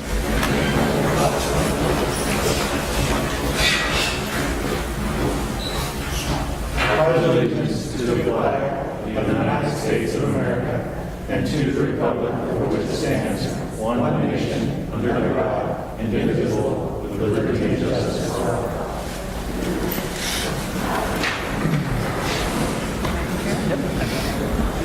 Moving to Section E on our agenda, we're going into comments from the public from Superintendent Saxton. Did we want to have approval of the agenda first? I did skip that. Thank you. Is there a motion to approve the agenda? I motion that we approve the agenda as stated. Second. Motion is approved and seconded. All in favor? Aye. All opposed? Motion passes. Now we'll move into comments of the public. Thank you, Chair Aganagua. I'll go through these. These are, I have both a summary and then the versions as written, somewhat shortened versions. There were 12 public comments received. 4 were in support of using ESSER 3 funds for an addition at Tequina Elementary. 3 were critical of the board of directors. 2 chose balanced leads for the superintendent search process, hoping that the leads on that process would be balanced. 1 allowed for public comment at board meetings. 1 was to allow for that. 1 was around the gun control law, Senate Bill 554 query. 1 was in support of Rich Sipe, and 1 employee wrote upset about October 18th vaccination mandate for employees. I'll go through them. Public comment number 1 from J. Ryan Howell. I read an article today about Mr. Rich Sipe that truly upset me. It was an article from a person that is not from the area and is only taking the side of an employee who is upset. Both of my sons had the great pleasure of having Mr. Sipe as their principal. What a wonderful person who was always willing to listen. I have and will continue to have a deep respect for his tireless commitment to the community of Albany. Thank you, Mr. Sipe, for your commitment to the schools and community. Number 2, from a staff member, I would like to address the October 18th deadline for employee vaccination. Please understand this is not a one-size-fits-all situation. I had COVID in early March of 2020, and although very unpleasant, I am still here. I would like a medical exemption. Both my doctors replied with a pat answer of the risk does not outweigh the greater good. I already agreed to weekly testing and wearing a face mask and shield, which were promptly taken away to be replaced with an October 18th deadline or no job. My husband and I decided that we had no other choice but to put our house on the market and retire early, which we were not entirely prepared for. What if that deadline now becomes extended? What if it goes away altogether? Then I would have sold my house, retired early, need to seek health care outside of what my employment provides. GAPS would have retained a valuable employee that works hard and is civic-minded. Who's going to compensate me now? Don't say it was my choice. It was not. You gave me a deadline or no job. Public comment number 3 from Sarah Giesler. I've been watching closely as the newly elected board members take on the task of leading this district, sometimes with hope, but too often with dismay. There is no more important function than finding and searching the new superintendent to lead this community in this challenging time. Therefore, the leadership of the search committee is hugely important. I cannot see how Chair Aganagua can serve in this role as an honest broker. His relationships with the prior superintendent, as well as his divisive and hostile attitude toward district patrons, make him a very poor choice to lead this important effort. It is my fervent hope that the board will take this opportunity to demonstrate willingness to work with all of the GAP stakeholders and choose leadership of this effort, which reflects an understanding of this and will include Michael Thompson in a significant way. I will continue to watch and to hope that this board will rise to this occasion and do the right thing. Number 4, from Melissa Cadat. I think I said that correctly. To the board, I'm writing today as a parent of a first grader at Tequina and a third grader at Central. At the last board meeting, a proposal to expand Tequina was discussed and parent feedback requested. I'm writing in support of that expansion for many reasons. To focus on learning and make gains, students need a safe and welcoming environment to learn in. With the lack of proper ventilation of the building, teachers have to use their unscreened second story leave their unscreened second-story windows open. As the weather gets colder and wetter, students will need to bundle up to stay warm in classrooms. These conditions are not conducive to learning. Spaces like the basement cafeteria and room used for the library were not meant to serve that purpose. Also, because Tekina and Central share one principal, one school is always having to manage without an administrator on site. The same will be true now that we will also share a counselor. Finally, one of my favorite things about the Tekina Central Schools is the importance of building a strong community in the schools. With students leaving Tekina in third grade, they leave behind important relationships with both teachers and students in other grade levels. Opportunities to set up mentoring and leadership opportunities where the upper grade levels can connect with K-2 students are difficult because these students are not in the same building or even across the street from each other. In my mind, the best decision is to expand Tekina to allow for K-5 classrooms and keep Central open as a community or district space. Number 5 is from Maria Buttram. Board members, please accept my sincerest thanks for the Pride Proclamation you will be reading this evening. Given the events unfolding in Newburgh that many of us watch with heartfelt despair and knowing the political climate that brought our 3 most recent members to office and that support our board chair, this is a bold show of support for equity, diversity, and inclusion. Bravo, well done. This is one step in the direction of healing those of us who are angered. A few others I would like to commend. Director Morse, thank you for reporting out on your liaison activities with community partners. Interim Superintendent Saxton, thank you for inviting Dr. Rachel Smith, as requested in public comment, to provide a COVID update to the community. Now that you have demonstrated the type of actions we do need from you, let me offer some examples of the continuing actions that will keep us from moving forward as a cohesive community. Director Nyquist gaslighting. We are not going to pretend like everything is fine. We need Director Wilson to take some personal initiative to learn about EDI. And last, stop being such misogynists. 73% of your staff are women. You have one sitting at the board table at every meeting. Who knows more about this school district than the rest of you put together? Why don't you ever ask her a question? Leading is hard. You've shown that you have some capacity to do it. Keep trying. Number 6, Jill Nelson. Dear board members, I have been a parent with the Central and Tekina community for 5 years. I've had great privilege of volunteering with our sister school for about 2 hours each week. This has afforded me the opportunity to build a strong, positive relationship with our school staff, administrators, and other invested partners. I was told that the Central Tekina sister schools were a hidden gem within Albany, and my experiences have proven this true. I couldn't ask for more dedicated, high-quality teachers for my kids. But through this time, I've also witnessed great inequalities in the opportunities afforded our schools compared to others in the district. Our budget is divided, limiting the principal's ability to invest in larger items that could be shared between all grades. Our PTA is relied upon to raise funds from an already economically strapped community of parents to make up the differences, and the district's resources are misspent having to operate 2 buildings.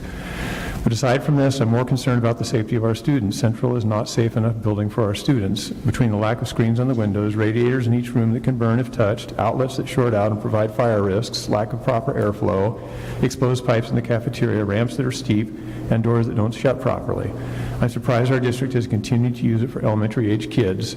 Not only that, having the attention and presence of the principal, behavior specialist, and counselor divided between the 2 schools, I've seen a lack of proper support during behavior crises multiple times.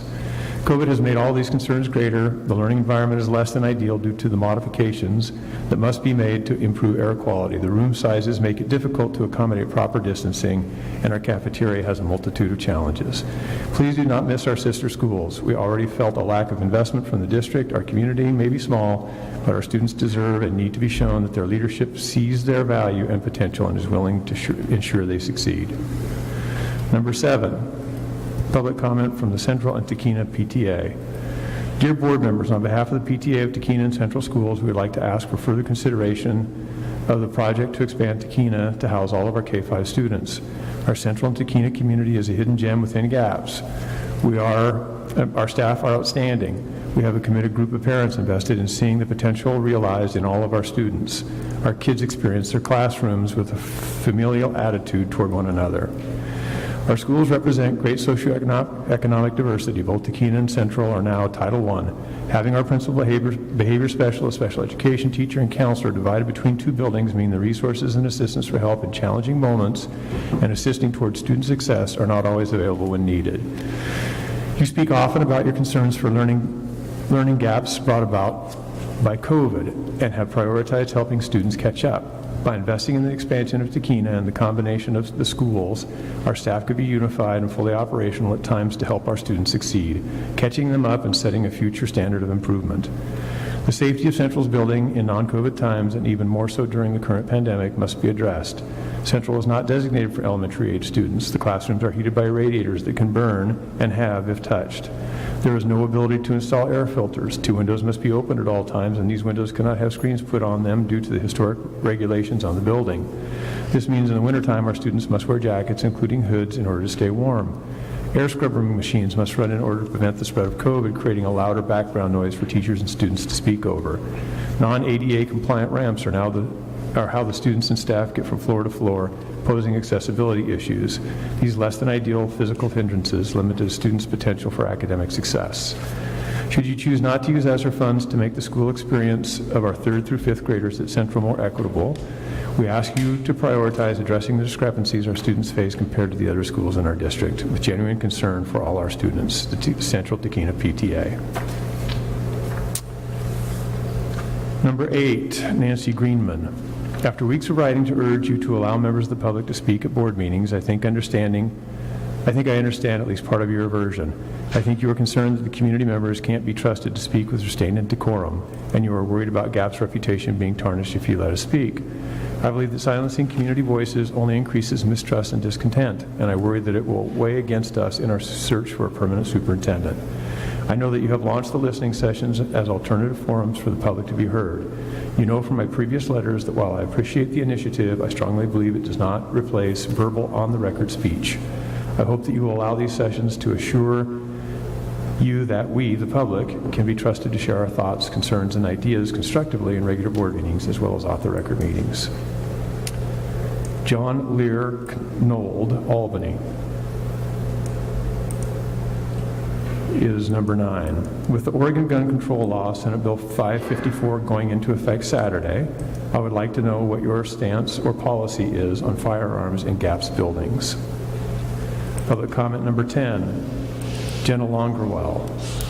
Dear GAP's board members, we, the certified staff of Central Elementary, are writing to express our support of the expansion of Tequina Elementary to accommodate all students in this Central Tequina attendance area.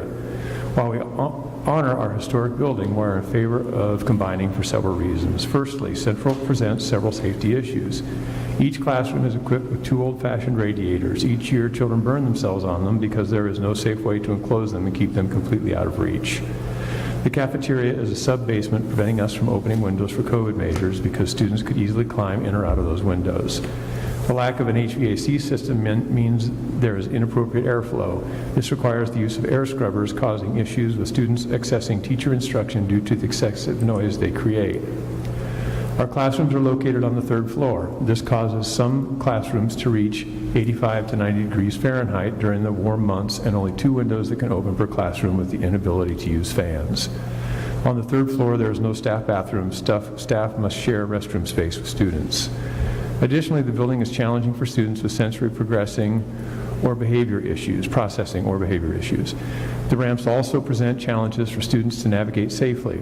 There have been many students over the years who have jumped the banisters or thrown items over the railings, which could have caused serious injury to other students or staff members.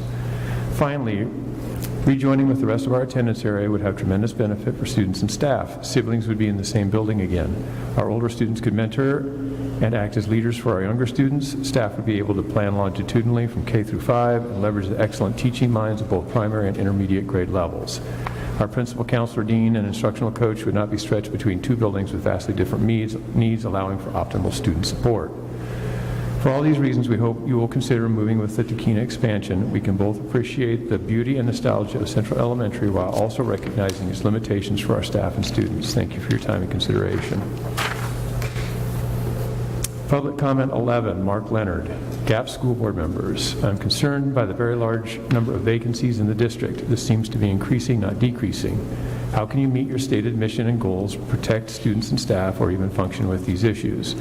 Please examine your own actions as a new and highly controversial board. Reconsider what is truly best for those directly affected and take corrective action. Work with the administrators. Support all students and staff, taking diversity and marginalized populations into account. Increase COVID protocols beyond their minimum compliance, attend OSBA training, learn to care about the people you are charged with making these important decisions for. Again, that was Mark Leonard. And public comment number 12 from Susan Leonard. GAPS board members, as a concerned community member, I ask that you conduct an open and transparent search for a permanent superintendent. The search leads need to include people outside of your gang of four who would appear to have already made your selection and are just going through the motions. The board packet contains a long list of community organizations and entities with board members noted as liaisons for many of them. I would expect that the designated liaisons reach out to these organizations and have meaningful conversations with them, particularly the qualities they want to see in a new superintendent. I will continue to request that you allow public comment directly from the public during GAPS board meetings. Your listening sessions may be a good idea, judgment withheld at this point. We expect you as a board member to advance the standards of diversity, equity, and inclusion that past administrators were committed to doing. So far, we've seen only lip service. Your overall performance as a board thus far has been disappointing. It's abundantly clear that the board meetings that most of you have a limited understanding of how a school system works and what makes for a good academic environment for students. I suggest you attend the OSBA training to remediate some of your shortcomings. That's the 12. Thank you, Superintendent Saxton. We're going to move on to number F, letter F, board business, F1. This is going to be our LGBTQIA S2+ History Month proclamation. I had the honor a year or two ago of supporting and writing this, and tonight our superintendent, who has been a champion of EDI in Oregon, is going to read it for us. Thank you, Board Chair Oganagua, and I apologize for this much reading. Of all just me. And honored to read this proclamation. Proclamation recognizing lesbian, gay, bisexual, transgender, queer questioning, intersex, asexual, two-spirit, LGBTQIA2S+, History Month. Greater Albany Public Schools Board of Education Proclamation Number 2021-22-2. Whereas October is a time to celebrate our dynamic LGBTQIA2S+ community, raise awareness of quality services, and foster a dialogue to promote a healthy, safe, and prosperous school climate and communities for all, and whereas Oregon state law addresses discrimination, harassment, intimidation, and bullying towards LGBTQIA2S+ youth, there have been numerous studies indicating the inequities experienced by the LGBTQIA2S+ community, including poverty, homelessness, school harassment, physical assault, domestic violence, hate crimes, mental health issues, and substance abuse concerns, and whereas bullying in schools is a serious matter that impacts student health and safety and aims to develop engaged students, healthy families, safe schools, and strong communities, and whereas LGBTQIA2S+ youth are almost 5 times more likely to attempt suicide, and whereas in the 2019 Oregon Healthy Teens Survey data, approximately 22% of Greater Albany Public School students in 8th grade self-identify as LGBTQIA2S+, and whereas there is a need to focus on localized efforts that support LGBTQIA2S+ youth, including students and school resources that focus on positive behavioral interventions and support, resources on school climate that address bullying and parent engagement, as well as tools for student health and wellness, and whereas through interagency collaborations, Greater Albany Public Schools is working to cultivate positive and safe school environments to empower youth with confidence and knowledge to successfully navigate and empower the ever-changing world. Now therefore be it resolved that the Greater Albany Public Schools Board of Education proclaim October 2021 as LGBTQIA2S+ month to inspire equity, create alliances, celebrate diversity, and establish safe environments in our schools and communities throughout the country. Adopted this 27th day of September 2021. Signed, Chair Eric Oganagua and Interim Superintendent Rob Saxton. Thank you very much, sir. I appreciate it. All right, gentlemen, we're going to move on to discussions, discuss options for superintendent search leads, and I'll entertain a motion for an appointment. Somebody, Mr. Chair, superintendent search leads, is that how this is described? And so, Rob, what is the role of this group, if you will? As I understood it, it was described as a couple people that would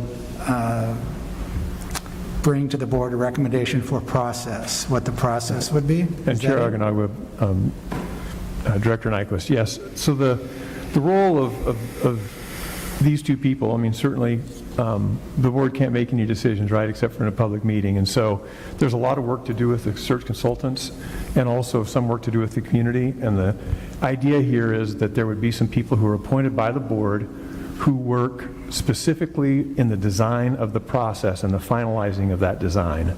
And that is from the start to the, really the start to the finish in the creation of the design, and especially with the search consultants, and then bring recommendations back to the board about that design.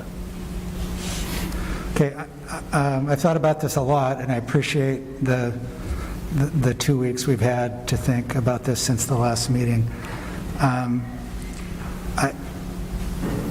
I'm concerned about the optics of it being 2 board members and then bringing it to the full board, and so it's the board just short of a quorum recommending to the board what we do. And so as a practical matter, I don't think there should be 2 people in the room. I think there should only be 1. That's a voting board member.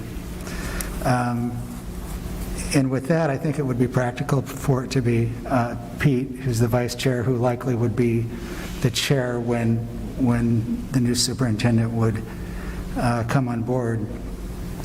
There are also some other people in the community that have impressed me that I would offer up, so that we would have 1 board member and some community members in this group.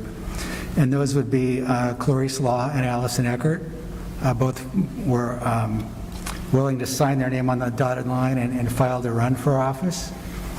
I watched the campaigns of both of them, was impressed with some of the things they had to say, and I think they would bring something to the conversation in the process. As well, I think John Anderson, who leads the Boys and Girls Club, would be an outstanding candidate to have in this group. And finally, I'm sorry if I don't get your first name right, and I'm sorry if I'm surprised if nobody's talked to you about this, but Esperanza, is that it? Esperanza. Right. I think in the last 2 board meetings, you've brought a lot, and many times you were the smartest person in the room and the smartest to articulate it. And I think that the students in the community would be well represented should you choose to participate on this committee. I'll let you go home and think about it, talk with your parents about it, but I would include a motion. I would include your name in the motion should the board agree to do that. You'd be free to accept or decline. So with that, I would move that the committee be Pete Morris, Clarice Law, Allison Eckert, John Anderson, and Esperanza. Can I speak on It needs to be a second before any discussion. I'll second that. Open for discussion, I guess. And discussion. Yeah, those are great people that I don't know them well, Esperanza well. But I'll point out, the reason why we're looking for a superintendent is because you guys decided to fire I'm sorry, you can't direct. the chair, and 3 of you decided to fire the previous superintendent. I did not. And so now we're the first step in getting a new superintendent, and I offered my time and effort, and you come up with some convoluted way to keep me out right from the beginning. And Michael, please don't make it personal. You need to keep it to the business line. I am. I'm just pointing out. We just had some during the work session. We had some consultants, and they talked about controversy and as we look for a new superintendent. And so I'm just pointing this out. The first step, the first moment we do, you already got me out. So this has nothing to do with these people. Like I said, I kind of got to know Clarice and Allison a little bit. I have no problem with them, but we also learned from the consultants that it's the board's This is the board's decision. There's going to be plenty of opportunity to invite the public in many different ways. And these are great names in either way, either at the search beginning or in the middle or wherever. But I just want to point that out. Thank you, Director Thompson. Did I get my 5 minutes? I think I get 5 minutes, so I can kind of talk as long as I want here. I just want to point out that I offered myself at the last meeting, and you came up with this new convoluted item. Thank you. Any other discussion? Mr. Wilson? I might ask Director Thompson, what would your ideal be if you could set the stage for the process? I mean, all we're talking about is to identify the people to identify the process. So how would you envision that? No. Sorry, gentlemen, you really can't address each other. I should be the only one that... Yeah, I can address the chair. I'll just say that I haven't called on you, Mr. Thompson. I want to make sure everyone gets a chance to speak before any other directors get to speak twice, as per our training last week. Dr. Morris? We had 3 people that wanted to do it. You know, unfortunately, we were unable to have 3. You know, there was some controversy. I think community involvement as much as we can is great. Thank you. And my discussion on the topic would be to amend the motion to add Stephen Hodges, I believe he's the interim director of the business, the interim dean of the business school at OSU. He's a very known, well associated person in Albany, very well educated and speaks 4 different languages. That would be up for a second.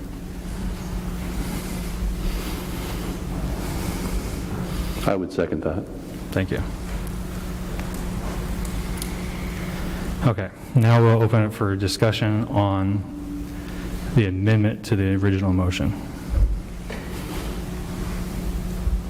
Hearing no discussion. Oh, I'm sorry, Esperanza. Sorry. I'm very honored. We'd have to have a very honored. We'd have to have a conversation between my extracurriculars and work. I guess just want to point out that this is tension and it's scary and it makes everyone uncomfortable. I would just like to point out that what's your name? What's your last name? Director Thompson. Director Thompson. I'm very bad with names. He's been on the board for a very long time, and let's be honest, here we've seen a lot of negativity brought to the board. So I just would like to point out that he's done a lot of good work. He has yet again, sorry, my brain's not working. I just don't believe that he should be shut out of the situation, of the search. I don't understand why there should be one voting board member, and I feel like if you want that decision to be made, there should be more conversation into why it would just be one instead of 2. I think both sides should be represented, and I think that right now there's kind of a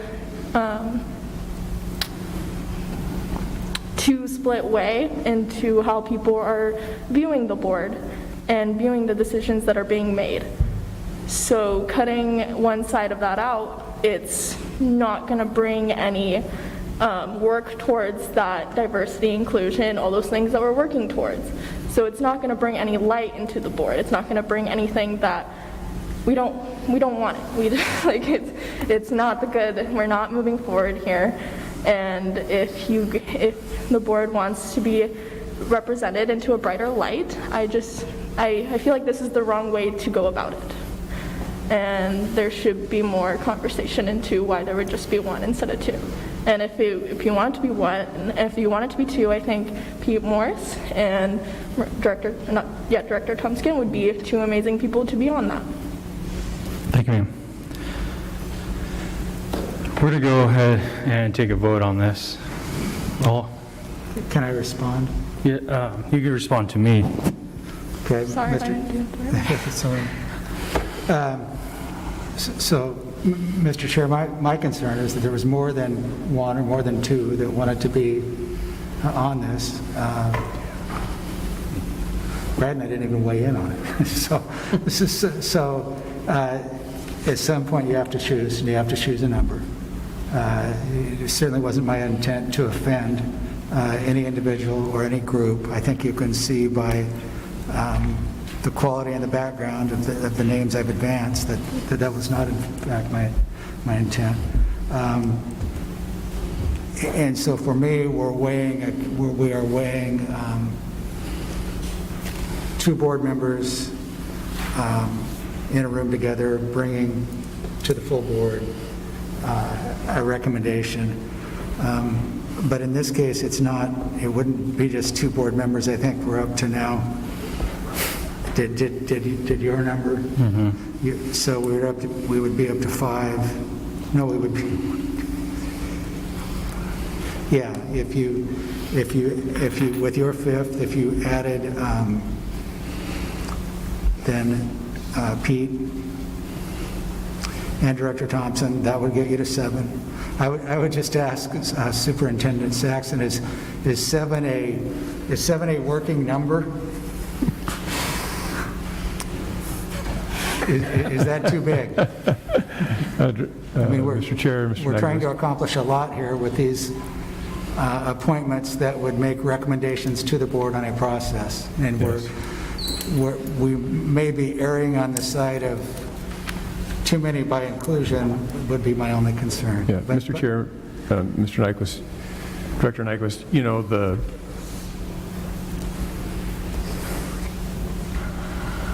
I don't see this as a huge task.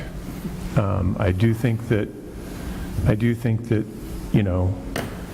a couple would have been great, but I also think that if we're going to open it up some, that opening it up to 7 is not an issue. I mean, the difference between 6 and 7 is non-existent in many ways, and I do think that inclusivity in how this decision gets made and how this gets put together, and a multitude of voices where people get to hear from a bunch of different voices is a really good idea. And so I would think that 7 would be a great number. Okay, so I would amend my motion to add Director Thompson. I'd second that. So discussion on the table is going to be, the board chair is usually the person that leads these. In conversation, we talked about keeping it to one board member. That way we aren't close to a quorum all the time. Because of my heavy load already with the school district, I recommended Dr. Morse, but I don't see I don't see 2 board members being necessary on it. We have a very good group of very educated, a lawyer, a college professor, a former GAPS employee. I would not be voting for that. I have a technical question. Ma'am, I'm sorry, I haven't called on you. Just a point of order. Mr. Chair, if there's a technical question. Thanks. Did you call for point of order? Yes, please, point of order. I have a technical question. I'm not sure. I would defer to Superintendent Saxton in terms of the technicality of, or if it's necessary for people who serve in this way to be residents of the district where the search is happening. I just don't know. Ms. Green might, but I'm not sure. Okay. I don't believe it's required. Okay. Yeah, thank you. And thank you for checking. Any further discussion? We may need to restate what we're going to be voting on, because that's a bit convoluted. So the motion was, if I might, Mr. Chair, the motion is to appoint a committee to make recommendations as to the process of the superintendent search to the full board, for those members to be board members Pete Morse, Michael Thompson, as well as citizens Clarice Law, Allison Eckert, John Anderson, Espinoza, and Stephen Hodges. Stephen Hodges. I second. You did, I was clarifying. Oh, We're going to take a tally vote. We're going to start with Dr. Wilson. I'm sorry, say again, please. Was there any further discussion? Not for me, thank you. We're going to take a tally vote. So Director Wilson? Aye. Director Nyquist? Aye. Director Thompson? Aye. Director Nyquist? Or, I'm sorry. I only get to vote Director Morse. You only get to vote once. It's, okay, aye. I vote nay. So motion passes. Moving on to Superintendent Search Select Consultants. As you can see in the description, there's a request for action, a motion to approve and name a search consultant firm, RFP, to facilitate a search for a permanent superintendent.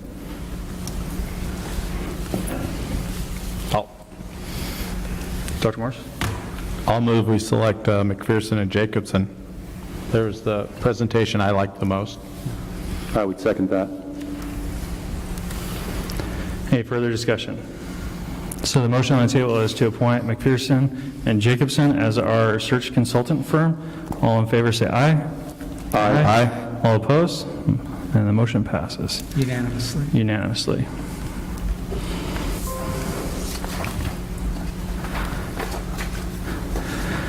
So you see before you is the superintendent search approval timeline.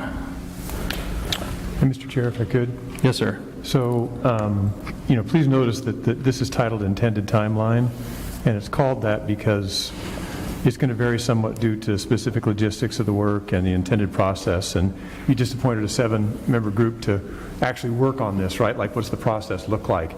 And they're going to need to work with McPherson Jacobson, who you just issued the work to actually do the search. And so that 7-person committee, McPherson Jacobson, will look at this timeline, make some alterations, but this is what's intended now. And I do think it sends a really strong message to that group of 7 and McPherson Jacobson as to what your intent is around the timeline. And so this would be adopted now, but I think it's really important for everyone, you and especially for the community, to understand this isn't in stone. This is something that will change a little bit over time, and it's incumbent on us to make sure that we communicate any of those changes and recognize those at board meetings going forward. So this is something that will be presented monthly as a monthly update. If there's changes needed to the timeline, they'll be presented to the board for approval. Yes. Thank you.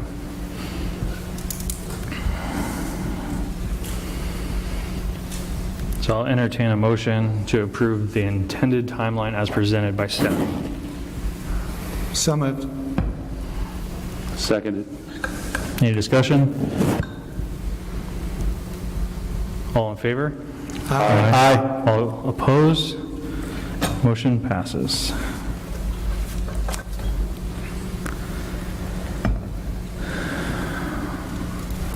Or letter F5 is Superintendent Search Renewal Discussion, Policy of Administrative Regulations. Now, this is just for our information. There's no action on this tonight. It is, Chair. Mr. Superintendent, is there anything you'd like to expand on? Yeah, of course. I apologize. I'll try not to do this on every item tonight. I do think one of the things to recognize in the timeline that you, and the document that you just looked at and adopted, is that there are some policies that are stipulated in that, and they're really important policies when it comes to the superintendent search. I'd like to just commend Chris Green, for your secretary and mine, for taking the time to go through and look at these specifically and make sure that as we go through the process, every part of the policy is the way it's supposed to be as adopted by this board. And so just real quickly, I'd like to point out a couple of the pertinent policies as they are in the document. CBA is a policy that outlines the qualities and qualifications and duties of the superintendent. They're broad qualifications, but some are listed in this policy, both traditional and non-traditional, including demonstrated leadership skills as chief executive with all those duties and powers, and provides specific functions. Another policy is CBB, and that policy outlines the recruitment and appointment of the superintendent and asks the board to adopt criteria for application, screening, hiring, and do those things in a public meeting, and appoint through a majority of vote, by a majority of vote, the next superintendent. CBBAR is an administrative regulation on recruitment and appointment of superintendent, and the advertising of the position, the invitation to public to discuss qualifications with board at an open meeting, screen applicants in executive session or by a committee appointed by the board, by board vote, and then interview of final applicants by the board, selecting a superintendent-elect in executive session of the board, and finalizing that appointment in a public meeting of the board, followed by a public discussion on selection. Two others that are more tangential. CBD is a superintendent compensation and benefits, which is determined by the board based on experience and responsibilities required. And then finally, policy CBG is evaluation of the superintendent and details the annual evaluation process for the superintendent, or the process in its limited form until such time as you agree with the superintendent on that, and you all agree as to what that looks like. So those are the main policies in this section, and I just wanted you to be aware of those. And I also think it's really important for us to state those publicly, because so many pieces of the works are actually in policy. Yeah, we're going to be using those quite a bit coming up. Thank you, sir. We're going to move on to F6. So this is the OSBA Board and or Legislative Policy Committee nominations. This is kind of where I asked you, gentlemen, if any of you would like to be nominated to be on the OSBA Board of Directors and or nominated for the Legislative Policy Committee. And Chair, if I could, and anyone else. It can be all of you or any other board member within our Region 10. Yeah. Thank you. Hearing none, we can move on to the next. F7 is our listening session schedule. The action requested tonight is the motion to approve listening session schedule as presented.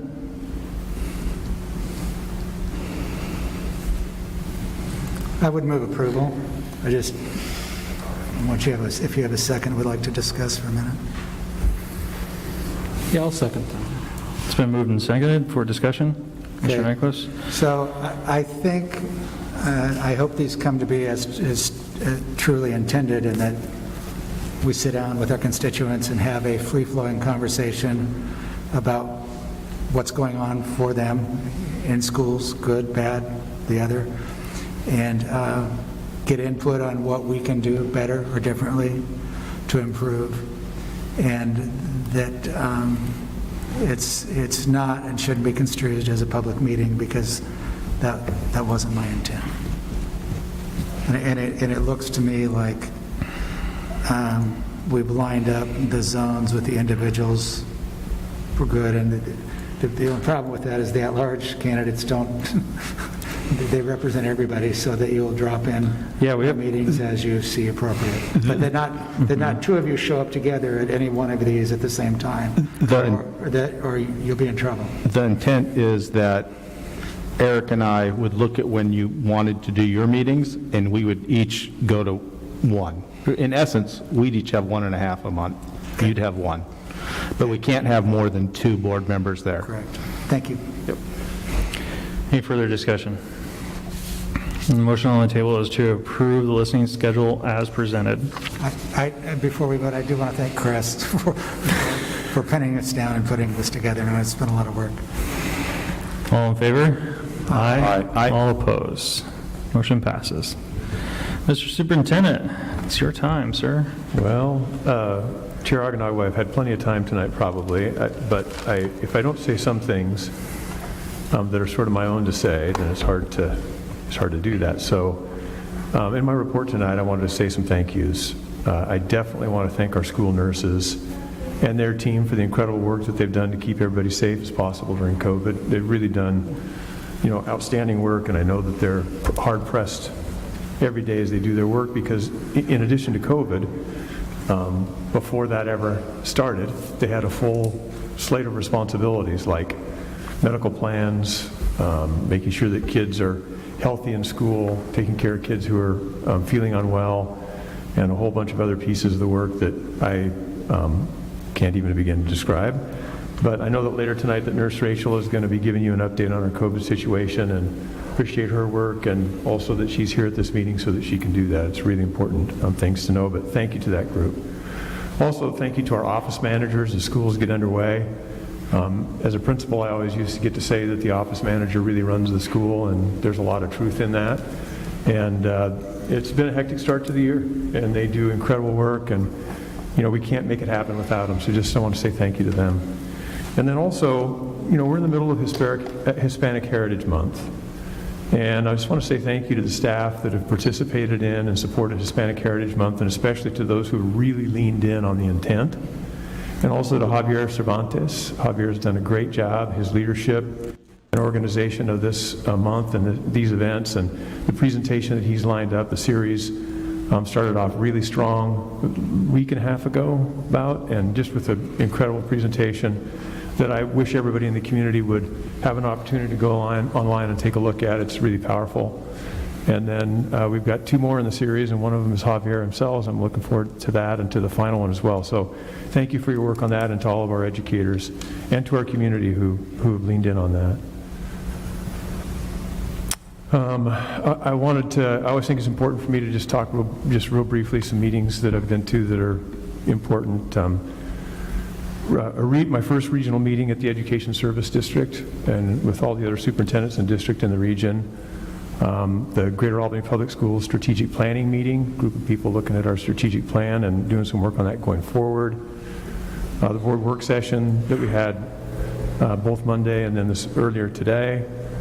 I met with the Oregon school executives and Deputy Superintendent for the state, Colt Gill, learning things about what's going on in the state. Been having meetings with the big school districts. We had our second all leadership team, all administrator in the district meeting, and those things are going well.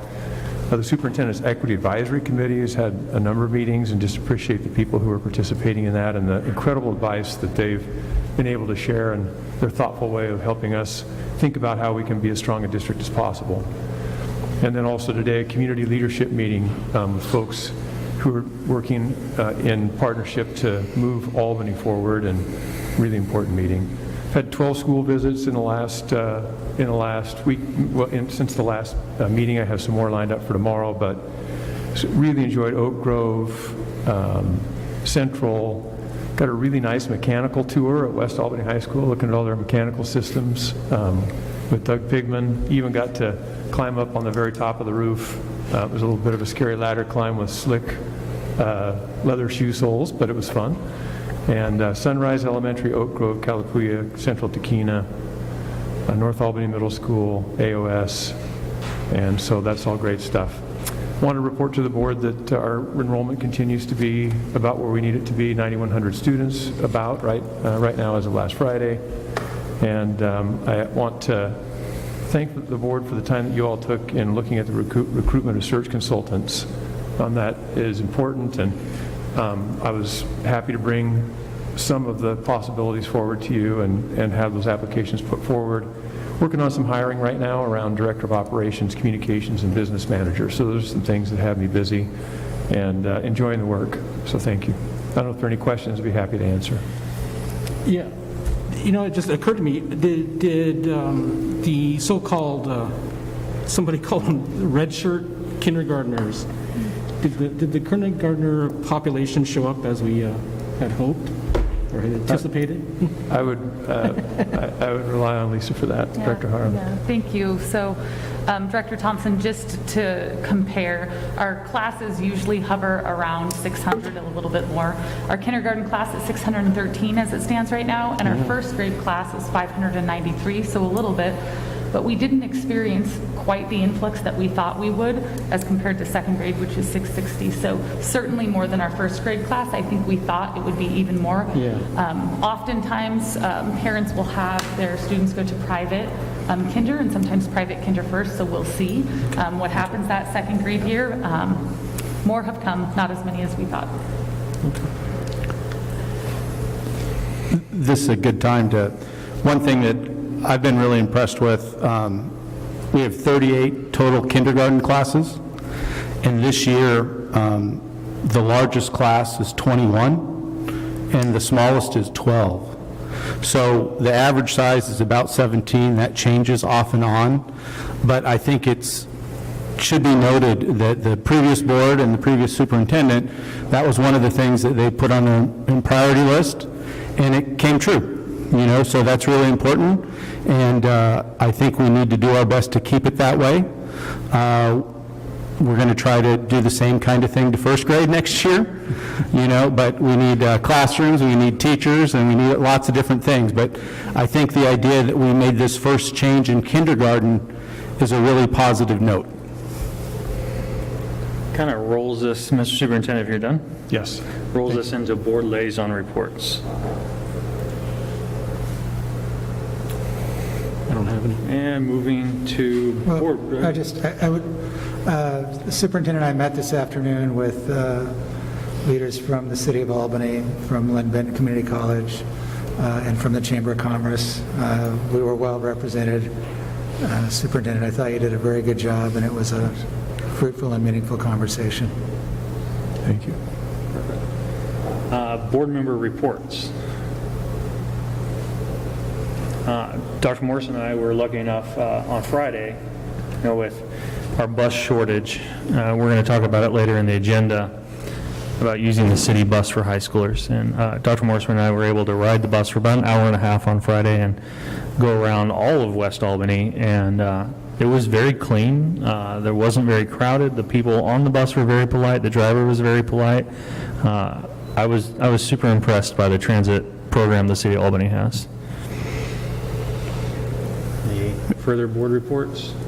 Yeah, I do. It's not so much a report. This also falls under, it says the board members can make comments. I got my so-called letter of education from, it was back in June of last year, and I only want to talk about it because it was brought up during our work session. During an executive session in June of last year, we met incorrectly under the wrong ROS citing, and my discussion here won't get the headline that you get when you file a complaint and you tell the Democratic Herald about it, and it says Ethics Commission investigates board. But what happened was we met, and that was incorrect. And there's a nice letter explaining we should do it properly, and I agreed. It was called a stipulated order, and I agreed to it.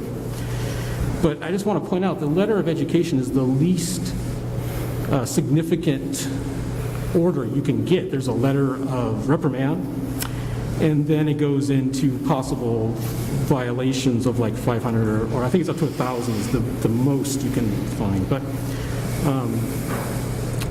I learned my lesson, and I agreed with the idea of this board. We've talked about, trying to limit executive sessions, and I'm all for that. I'm all for that.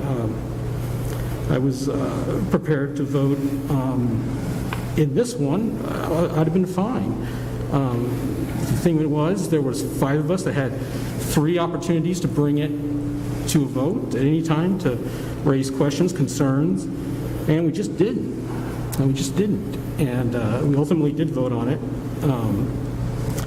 But I just want to, for the record, point that out. Director Thompson, this is actually still under investigation, though. It is done for you with the case. That'll be quick for me. If you want to keep it particular to you, because it is still currently under investigation. My stipulated order, and it's done for me, and that's all I want to say. Thank you, sir. And I appreciate your open and honesty with the public on that, too.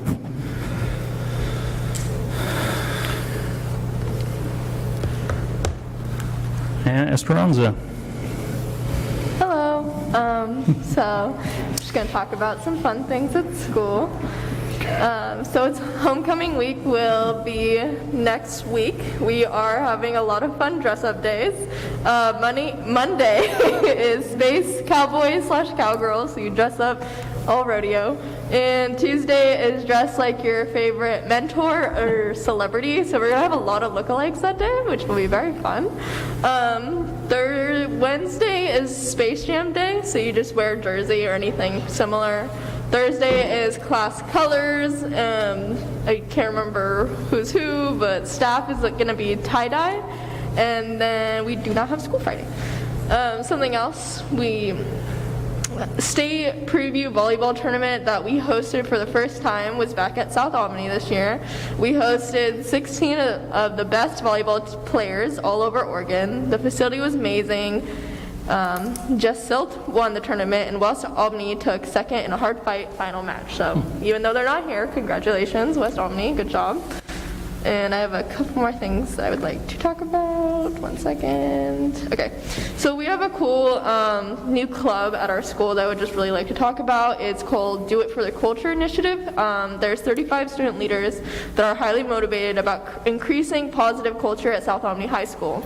The goal is to understand different cultures and racial backgrounds and to celebrate those differences. We are using Hispanic Heritage Month as a kickoff for this group, and it will be infused throughout the school year with many different monthly themes. Like I'm pretty sure October will be based around Pride. And this group will oversee some of the ideas and the voice for our students and about the need to be inclusive.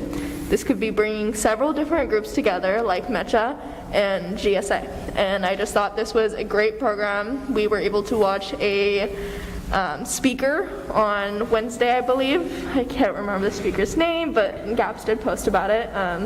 Javier, do you know the name? Do you know his name? Dr. Jesus Jaime Diaz? Yeah, and he was great. It was really fun watching him and having him speak to all of us. A lot of different programs at our school actually tuned in to watch, so that was pretty dope. It was cool, sorry. And my bad. It was dope. So that's all that's going on at South. Just another West thing. Sorry, I'm giving you guys a lot here. Working together. We will also be working with West, so that's another cool thing about this program is the two schools will be coming together. Last week, West did vote on their student board member. Her name's Allison. Hopefully she'll be with us next week. And yeah, that's all. Thank you, ma'am. Just an opportunity to say what she said. The presentation by Dr. Jesus Jaime Diaz. Jaime Diaz was very powerful, and if you have some time, I would say it's worthwhile. You know, it was very eye-opening and impressive. You know, the man's background and history and where he got to from where he started is very impressive. All right. If there's no other reports, it's going to bring us into the consent agenda. Our first item to vote on tonight is J1. It's personnel classified. Do I hear a motion? Move approval? I'll second. All in favor? Aye. All opposed? Our second item is personnel certified. Move approval? Second. All in favor? Aye. Motion passes. And Mr. Superintendent, I had a question on this next one, the BIC SEA reclassification MOU. I don't have a document in there.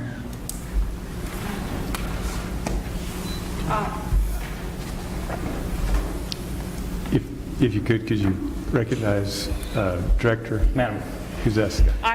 I have to own that mistake. I know we have signatures on the MOU from the association and myself, but I obviously just didn't get that to Chris, and my apologies for that. That was on my to-do list and had it there. I will certainly be able to work with Superintendent Saxton on the proper way to get that to you and out to the community on the proper steps, but we do have that. I believe you read the issues, you knew what the issues were, you were just waiting for the completed MOU, I believe.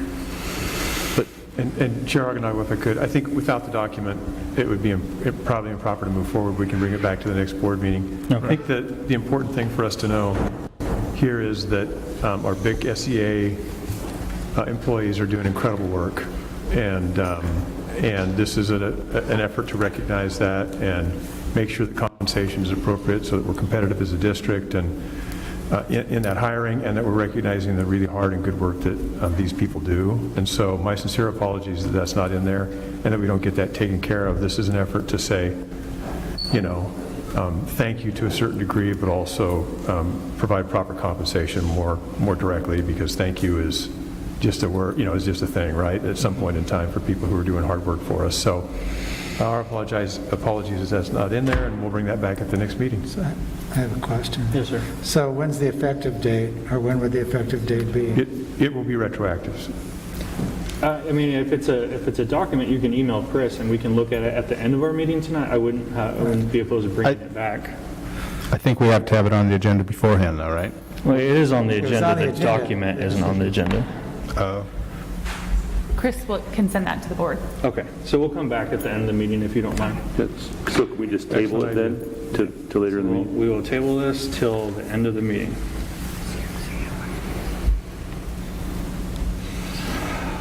Brings us to old business, Central Tequina, ESSER funds. Mr. Pigman. Thank you. In your packet tonight, you have the plan as it was laid out in the last board meeting. As you have heard from quite a few public comments, that there's a lot of interest in this.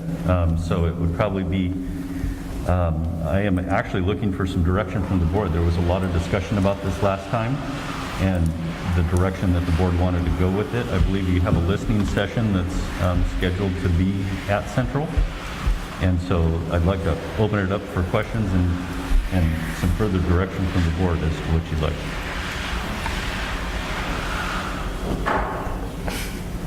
Director Ockenau. Yeah, go ahead, sir.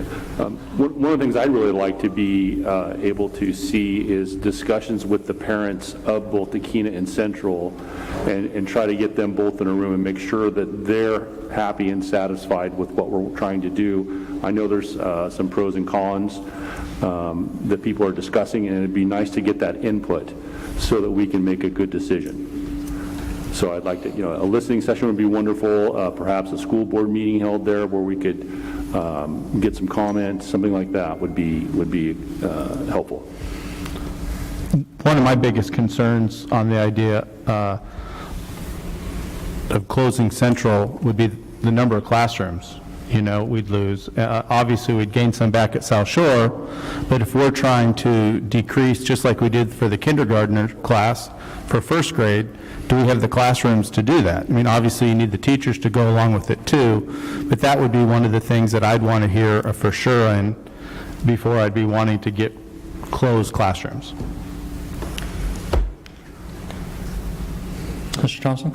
Yeah, well, you know, the best, one of the good things about it, however it shakes out, is that we finally had the conversation. We called it, you know, in our board packet, there is a message from the Tequina Central PTA and the certified staff from Central delineating what those classrooms are. And I think that's the biggest disconnect, is the doors open. You know, I drop my kid off at Central every morning, and they go in, and I only know how bad it is in there because prior to COVID, I was a volunteer. And the message rings true from the message from the PTA and from the staff. So we're talking about quote-unquote classrooms, but they're deficit. I think we need to start using, and I understand why a principal over the years or staff over the years, they're not going to want to say, hey, by the way, we got all these problems. They do the exact opposite. They make do. But you know, we need to grab, this community has been kicking this little entity down the road. You know, we talk about closing Central School. Well, it's already closed for kindergarten 1-2. Oregon Department of Education says we can't have them in there. You know, and so, and we're not closing the school. These are the same students. These are the students that go to Tequina, kindergarten 1-2, and there's 3, 4, 5 at Central. It isn't, we talk about a school, it's not by anyone's definition or concept of a school. It's one school, 2 buildings, and it's just Central buildings. And I just think this dollar amount that we are being, that the ESSER funds amounts to, just kind of calls out for building capacity. It is so much. And they want us, and we've got the approval, and they want us to build because it's about, unfortunately, the chances of having another viral, we had norovirus right before COVID. We need space. This community needs space. And, honestly, even if we said we have to keep kids at Central, building onto Tequina, finishing that phase would be a good argument right here, I think. Also, Oak was built on the same, they have a 3-phase, I don't know which phase they're at, but, that's why Tequina, I believe, was selected, is because it has that 3rd phase sitting there, or 2nd phase, I'm not even sure which phase they're at. But that wing, it's never been built. This issue just keeps getting kicked down the road. I don't think there's $6 million in the budget that you could find elsewhere. I don't think our construction excise tax is about $800,000 a year. It grows. There's grown a little bit, but now because of bond work. But we've committed about $2 million of that to the new transportation facilities. There's only about $2 million in this construction excise tax. That just was what happens. I don't think other boards were neglectful. It's difficult to build things, and this is a once-in-a-lifetime opportunity to build things, to build buildings, to add on, and to add on to a Title I school. It's a great opportunity, and I know it's difficult. I'm not saying it isn't, but I'm saying when I get a message from all the teachers and the PTA, that means a lot to me. And we do need to have a discussion at some point. I don't think we can just finish this without hearing in some way a survey from the parents. Absolutely. Mr. Superintendent, you had a... Chair, I want to, sort of bring numbers and clarity, just hopefully to the conversation. And you may all know this and that kind of thing, but I feel it's important to say we have about $15.7 million in ESSER 3 funds. We have until 2024 to spend those funds.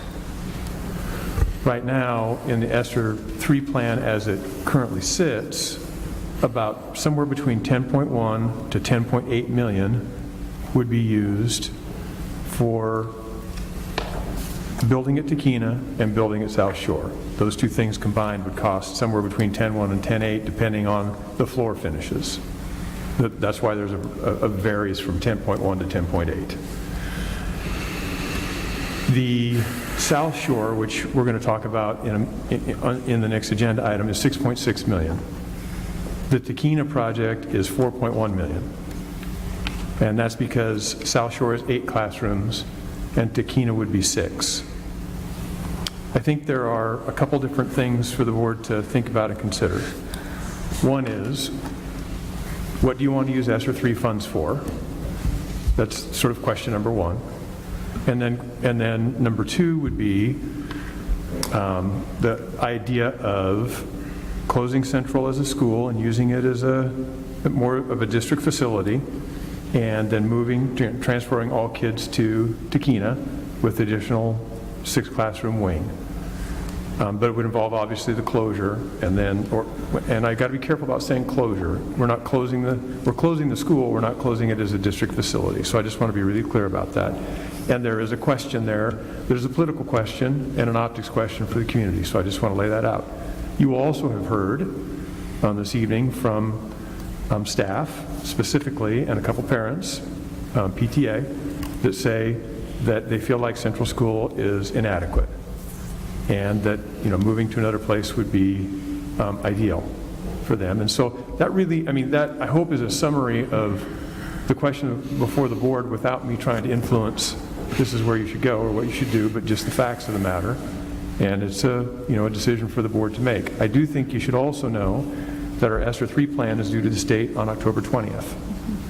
And so our timeline to take all of this, the amounts of dollars and on the table, and to make a thoughtful recommendation or put together a thoughtful plan that goes to the department is soon to pass.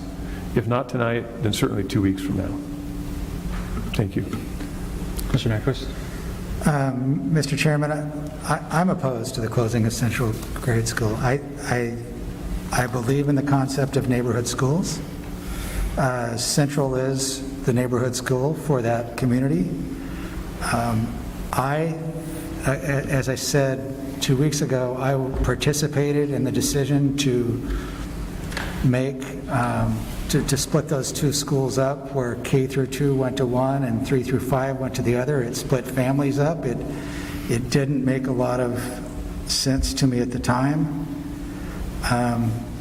The fact that K through 12 is not allowed at Central School is new information to me tonight.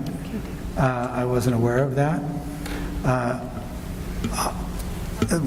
If you just look at the neighborhoods logistically, and Director Thompson has a child that would be making the walk or get a ride to Tahkeena, so I don't intend or mean to speak that I know what's best for your family or your kid, but if you're in that Central grade school area, if you're in that downtown area, you're going to walk up 9th, which is a fairly busy street, then you're going to walk across Elm. I don't know how far it is, but I would not want young kids with a single parent who had to get to work or other things that happen, making that walk. That I suppose the bus system could be designed to alleviate that problem, but just as a matter of logistics, as you're looking at things, it doesn't make any sense to me. In addition, if you're going to do that, you better do a traffic study, because the area around Tahkeena and West Albany and all of that, at the time school starts, is bumper to bumper now.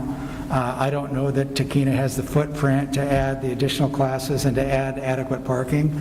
I've not seen that. And ultimately, at the end of the day, if the Central community wants to lose their neighborhood school, I will hear that, and I will abide by that. And that's not what I've heard from that community to this point. And so I'm opposed, and there's a lot to consider before the board would make that decision to do that, in my view. I have a question for Mr. Pittman.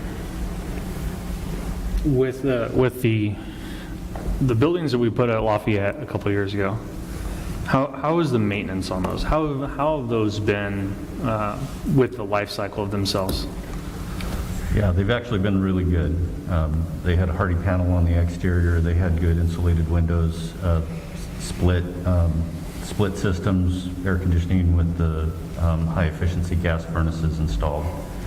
They've been doing very well. The only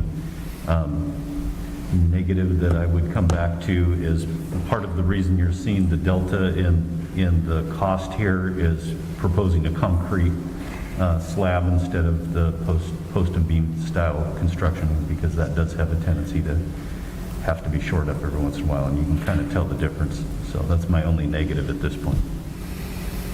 Yeah, my son did Clover Ridge, K through 2. And I think that children miss an elementary step when there's not the older mentoring kids there. And I see the same thing at Central Tahkeena. We talk about education loss that we've had because of COVID, and why they may be kindergartners now. By the time we get this built, we've shown that new construction facilities actually increase our attendance and our grade level. And that is a huge positive for kids. This is money to help catch us up with education loss, and we haven't heard a lot of ideas yet on that. I know yourself and Ms. Harlan are working on that, but I think this would be a great idea of how to get a positive, warm, welcoming place for students to learn. So I would be in favor of building at Tahkeena, and like you said, I think that Central is more of a landmark to a lot of people that live in the Monteith community, and that landmark's not going to go anywhere. It might actually help the traffic flow in some instances of drop-off and bus. So, Mr. Wilson? Yeah, I had a question. In our pre-planning meeting for this agenda, I thought it was stated that you could have kindergartners through second grade, but in the basement only of Central. Is that correct?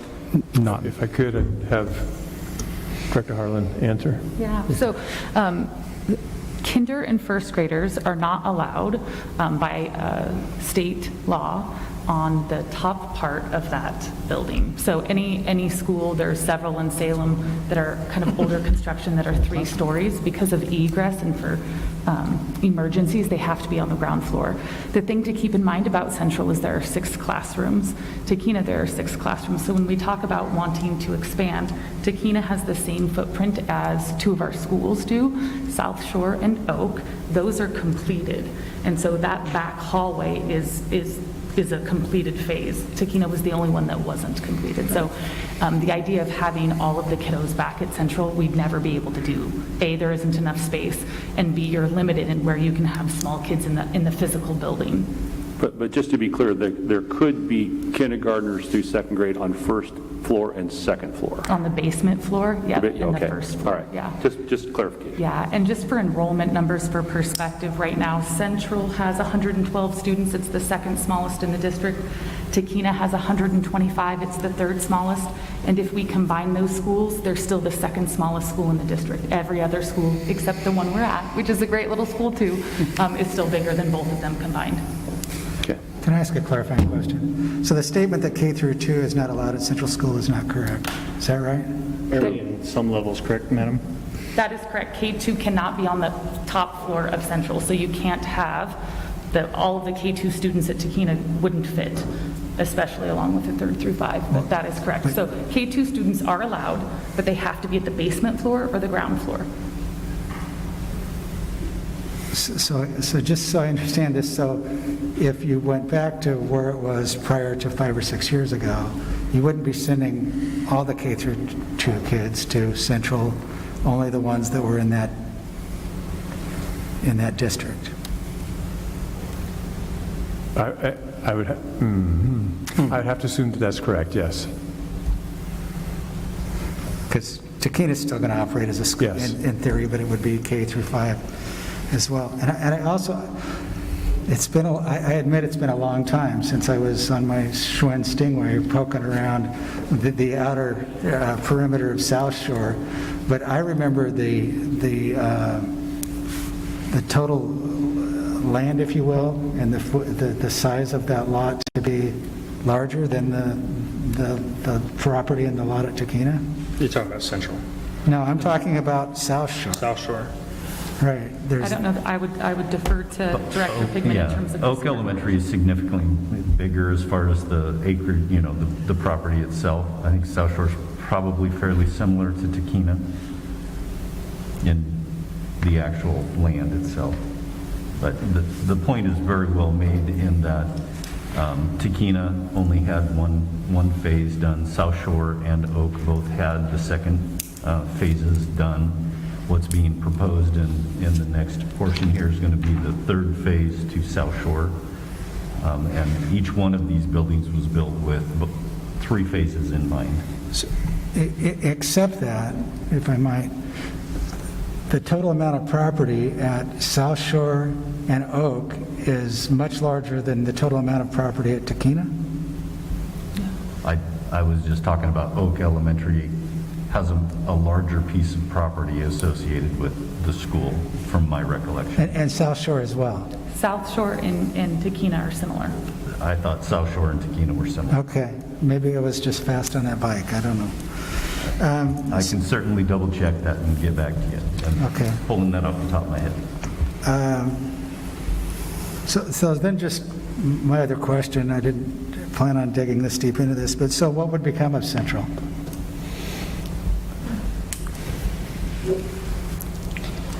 So, as I understand it, Director Nyquist, the Central would become a place where there would be some district program. So, you could have a preschool, you could have a behavior program, and then you could also have district offices. The first thing you said there was preschool? What we could use it for is it could be used, you could have a preschool space in there. Okay. Should you choose to do that. And we have other facilities that are being used for that purpose right now to have preschools, and I know that there is some interest in the district expanding the number of students who are able to access preschool. And so it's a space that you could do that. And the question was, what could we use it for? So that would be, and you could also run some other kinds of program in there, such as behavior programs and whatnot. And so then also as district office space, which I think would be the primary use. There are other programs like the Welcome Center that could be in there, like FACT that could be in there, or the Albany School Foundation. Some of those, have some other spaces already, and so we would need to work with them and figure that out. But the Welcome Center is like a really good example. One of the other things I would say is, as we, to Director Morse's point earlier, as we look to expand classroom space for kinder and for first grade, some of the existing programs are in our buildings right now. So we have programs in our buildings, we have preschools in our buildings, we have TOSAs, so teachers on special assignment are in our buildings. And as we start to try and lower class size, we're going to need that space for classrooms in those buildings. And so space becomes somewhat of a premium. We need more space and we need more teachers in order to do that. That makes sense, but for me, then I'd want to know how many classrooms that were, because otherwise, I mean, I think the more we get into this, the more we realize we want to know more data before we make this call, right? And we want to hear more from the community, because I think really this is the first opportunity, at least since I've been here in town, that we've talked about this. In the past, when they combined K through 2 and through 5, the idea was kindergartners and first graders couldn't be in Central. Well, that's at least that's what I heard, and so it's like, well, that makes no sense. They've been there forever, but I didn't know. Now the more I know about it, I'm like, well, shoot, one of the options to use it is for a preschool. Well, that's great, and pre-K would be fantastic, but aren't we just doing the same thing we just got away from? So I would want to know if all these different programs that we're talking about that could possibly open up space and go to Central, how many classrooms would that open for us? That just seems to make sense, that we'd want to know that data before we make a big call and a big commitment in the millions of dollars. And I would Sure. Certainly, we can bring a list of potential programs to the next board meeting if the board wants to consider this at the next board meeting. You don't need to, but if you wanted to, we could do that. Mr. Thompson, you had your hand up. Well, yeah, we're getting way into the weeds on this, I realize that, but I just wanted to point out that all these, and most of them were adult-centered office-type situations.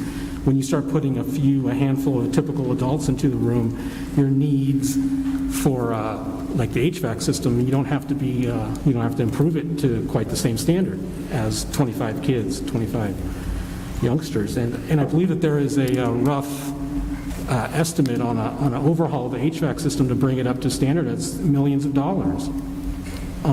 Currently, they've got scrubbers there to try to meet that standard, but just once again, we talk about rooms, we talk about a quote-unquote school, and it's not what you think it is. Mr. Wilson? Well, it just gets back to the situation that we probably need to go see. If it's not, I mean, you have better eyes on than we do, but I haven't been in Central School that I can recall. So if there's issues that need to be looked at, maybe we need to go look. Or get feedback from the people who were there, which is There's like what I've been there's requesting. 6 workers right there. Great. But we don't, from my position, I do not have any firsthand knowledge of Central School. They really read it. Doug, on a transportation aspect, if you lived 6th and Washington, is that busing to Tahkeena, or is that walking to Tahkeena? I wouldn't know that off the top of my head, but Cindy Moran will be sitting here next to me in not too long. So there are regulations around busing for elementary and for secondary. In elementary, mile, it's right? within 1 mile. Yeah. Secondary, it's within 1.5 miles. Or if they have to pass a major thoroughfare. So we have plenty of students who are, who live, so I think of Timber Ridge, I think of Meadow Ridge, I think of Calapooya, I think that have to cross a major thoroughfare and that would be bused. But there are ODE regulations on transportation 1 mile and 1.5 miles. And on those major thoroughfares, we try to provide crossing guards as much as possible. Provide transportation. Yeah, So we don't and/or. require- And ODE has a list of what that would be considered. So I know you have to have a recommendation on these ESSER funds somewhere in the middle of next month. Sounds like we got a lot of homework to do. If the board would prefer to continue to gather information and put this to the next board meeting, we could do that. It's going to make it a little bit tighter, and I would feel like we would need to bring forward 2 potential ESSER plans and put together 2 potential ESSER plans, one that says, you know, here are the dollars that are not dedicated to construction, and in this scenario, and here are the dollars that we are not dedicated to construction in the other scenario, and the difference between the two would be approximately $4.1 million. And then we could, and then we would have a plan that could be ready, regardless of what the board happens to decide at the upcoming board meeting. In the meantime, it makes sense that a list of programs that would go into Central were it to be used other than as a school would be something that we would want to put together, and we have a listening session that evening prior to the board meeting, and our board meeting is at Central at our next board meeting. Excellent. So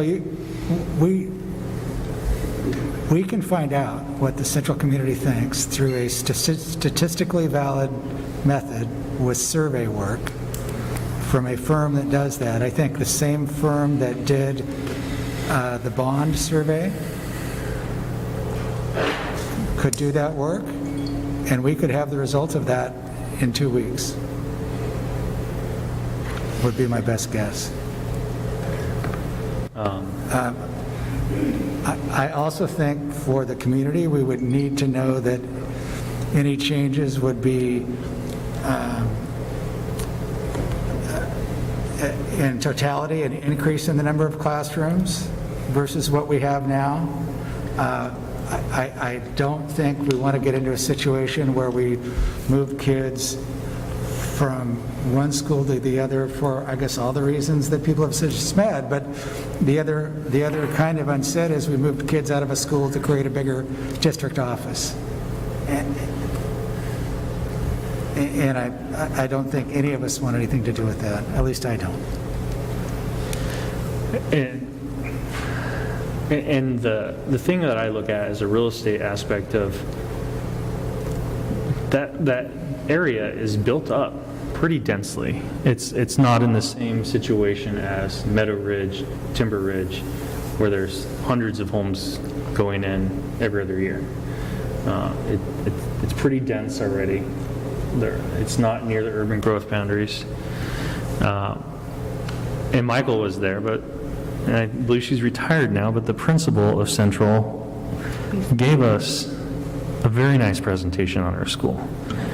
And, you know, it's a Title I school, and she talked about bullying rates for the last 5 years and how they've almost completely got rid of bullying and just really spearheaded very important issues within our district. And I think if we could compile all of our staff in one central spot and let them work together and give that principle of free roaming range of Tahkeena, rather than having to drive back and forth, would be a great step forward for education, for students, and for staff. But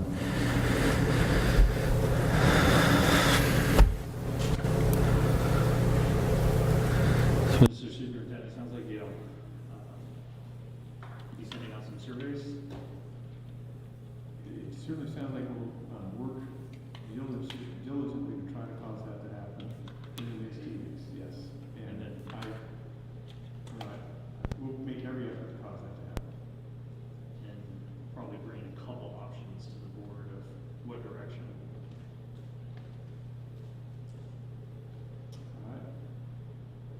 all right. So I want to be clear, it isn't, we can go do that work, and we can do that and come back with the results of that work. And I think the results maybe answer the question real clearly, at least for me. Well, I won't speculate any further, but I don't know if we need to vote to give him the delegated authority to do that. Certainly it would be within his spending limit, so I would just again be an advocate to go out and do that statistically valid survey work to find out what the community of Central wants.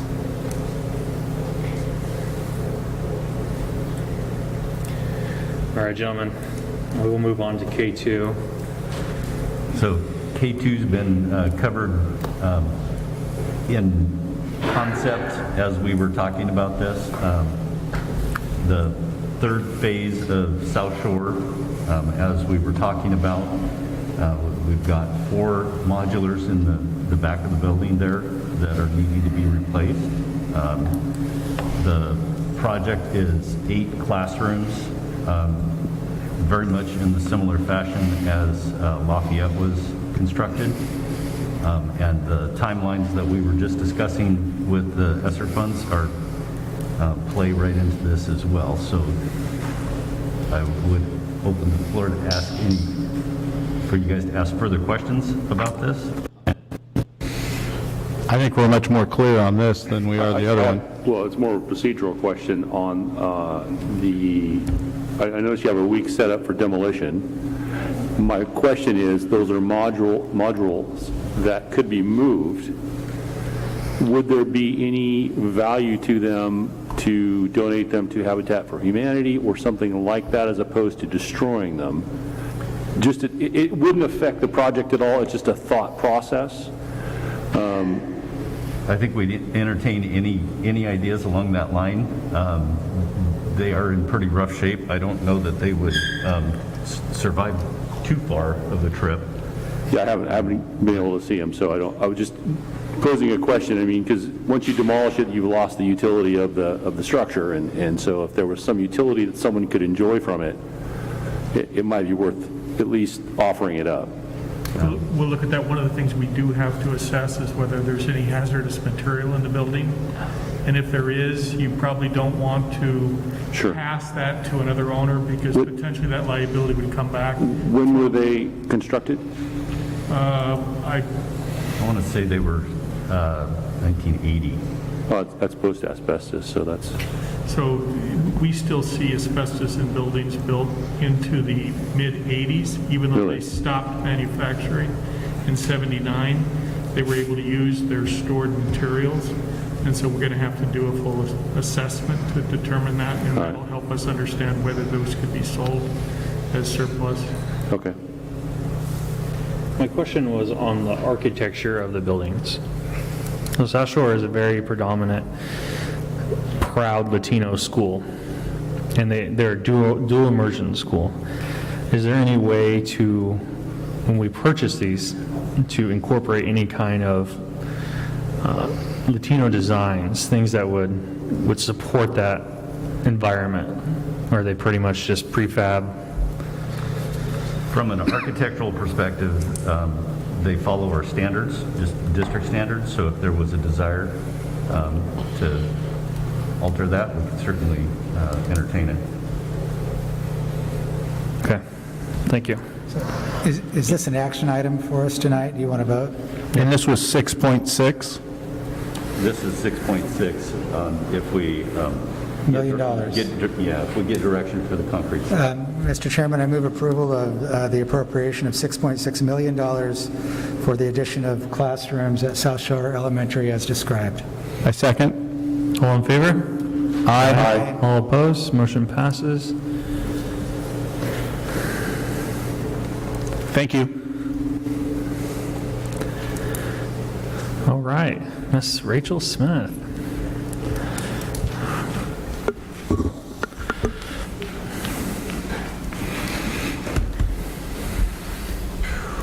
Good evening, members of the board. I have today for you just a short COVID update and then availability to help answer any questions that you have. I'm going to move this mic closer. So since school has started on September 7th, we have had 107 positive cases with possible on-campus exposures. So what that means for us as a district is that the student or the staff member was on campus during their infectious period. The way that public health defines the infectious period is that starts 48 hours or 2 days before symptom onset, if someone has symptoms, or 2 days before test date if they're asymptomatic or symptom-free.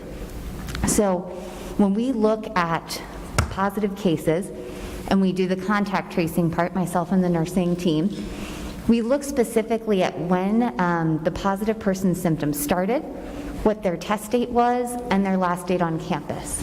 And all of this helps guide our practice in deciding what the close contact situation looks like, and in conjunction with our local public health authorities, both Benton and Lynn County, talking through the quarantine process. So of the 107 since September 7th, we have had 10 positive staff, and the other 97 have been students. They've covered almost every school in the district. I think we've had 2 that have had 0 cases, and we range anywhere from 0 to 19 cases per school so far. So when we look at the breakdown of the numbers in the 3 weeks and a day that we've been back, the first week we were at 15 cases for that week that involved possible on-campus exposures. Our second week was 43 cases. Our third week were 31 cases. And then so far today, for this week, we've had 18. So we're seeing a lot of kind of peaks and valleys in terms of what this looks like for our contact tracing process. We are typically averaging anywhere between 5 to 18 cases a day, which is significantly more than we saw last year for our peak. So in the reporting that we did last year on our May 4th COVID update was our highest number of active cases, and at that time we were reporting 19 active cases. This does, however, mirror a lot of what we're seeing with our community transmission, though, for both Benton and Lynn counties. Lynn County is reporting just shy of 500 cases per 100,000 people this week. Benton County is closer to about 200 per 100,000. So we are seeing the transmission hitting schools more, but it's in line with what we're seeing in the community level of transmission as well. We have had quarantines involved with quite a few of these positive cases, but we've been able to do some really successful contact tracing using seating charts and attendance to be able to try to limit those quarantines as much as possible. We do still inevitably have situations where either seating charts may not be an option if there's significant small group time or carpet time when we talk about our elementary kids, or perhaps lunchtime where distancing is required to be 6 feet apart rather than 3, which isn't feasible in all of our schools. So as we work through this process with our partners at local public health, we're really specific on trying to figure out how we can limit the number of students or staff that would need to quarantine while protecting the health and safety of everyone around them. We've been fairly successful in that so far, and we are seeing certain places where I think we've had about 8 situations so far where we might see 2 cases that could potentially be linked, but we also can't guarantee any of that. And so in those situations, those would be situations which public health would call them an outbreak, because it just means that these 2 cases were in the same place and could potentially have been exposed to each other. So it's not a guarantee of exposure, but we have had a few of those situations so far this year. That's our update kind of on numbers for right now. I think the last time I spoke to you in August, the only significant policy change that we've had, and I think we've all adjusted to really well, is the addition to the outdoor piece to the K-12 mask mandate, which states that if students or staff are not able to maintain 6 feet of distancing, they're required to wear a mask outdoors. So this would include recess, outdoor PE, arrival and dismissal. It does not include athletics. So for our outdoor athletics right now, masking is not required of the players if they're practicing or competing, but it is required of spectators, referees, coaches who aren't doing extensive physical activity, I believe is the way they word it.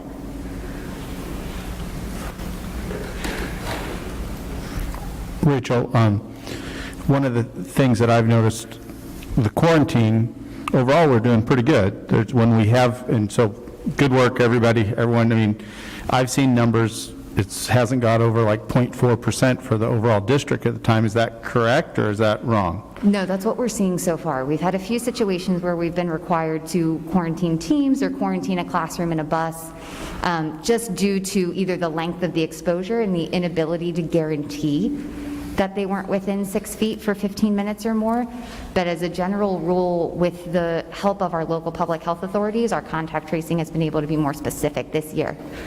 So I know different groups of parents have been affected by that differently within their household. Some have been affected more than others. And it seems like when we have those big quarantine numbers, it basically, part of it's just a learning process or not exercising our systems as well as we'd want. You know, whether it be a seating chart on a bus or a seating chart in a school or something like that. But it sure seems like overall, considering how many classrooms and kids we have, it's been going really, really well. To stay below 0.4 with positive cases and quarantine, I mean, I'm really happy about that. So thank you.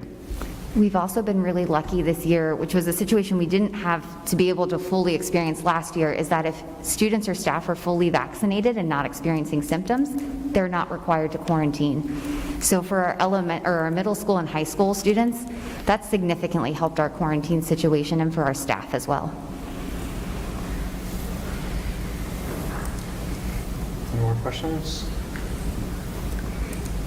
And Ms. Smith, you have the next item as well. I do, and I don't know if we have an extra seat, but I would love to invite Jean Vey up for us. Oh, thanks, Doug.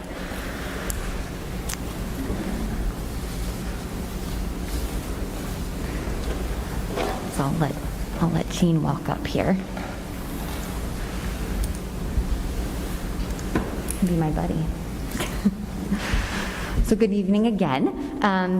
And as you all know, my name is Rachel Smith. I'm our Director of Health Services for GAPS, and I'd like to introduce Jean Vey. He's one of our longstanding FACT team members, and I just want to thank you for sharing this time with us together tonight to talk about one of our most vital programs in our health services team, FACT. So FACT stands for Families and Communities Together, and their mission is to do just that. They serve as a bridge between GAPS families and community services and resources. Each FACT team member provides support for their students, families, and schools in locating and accessing resources.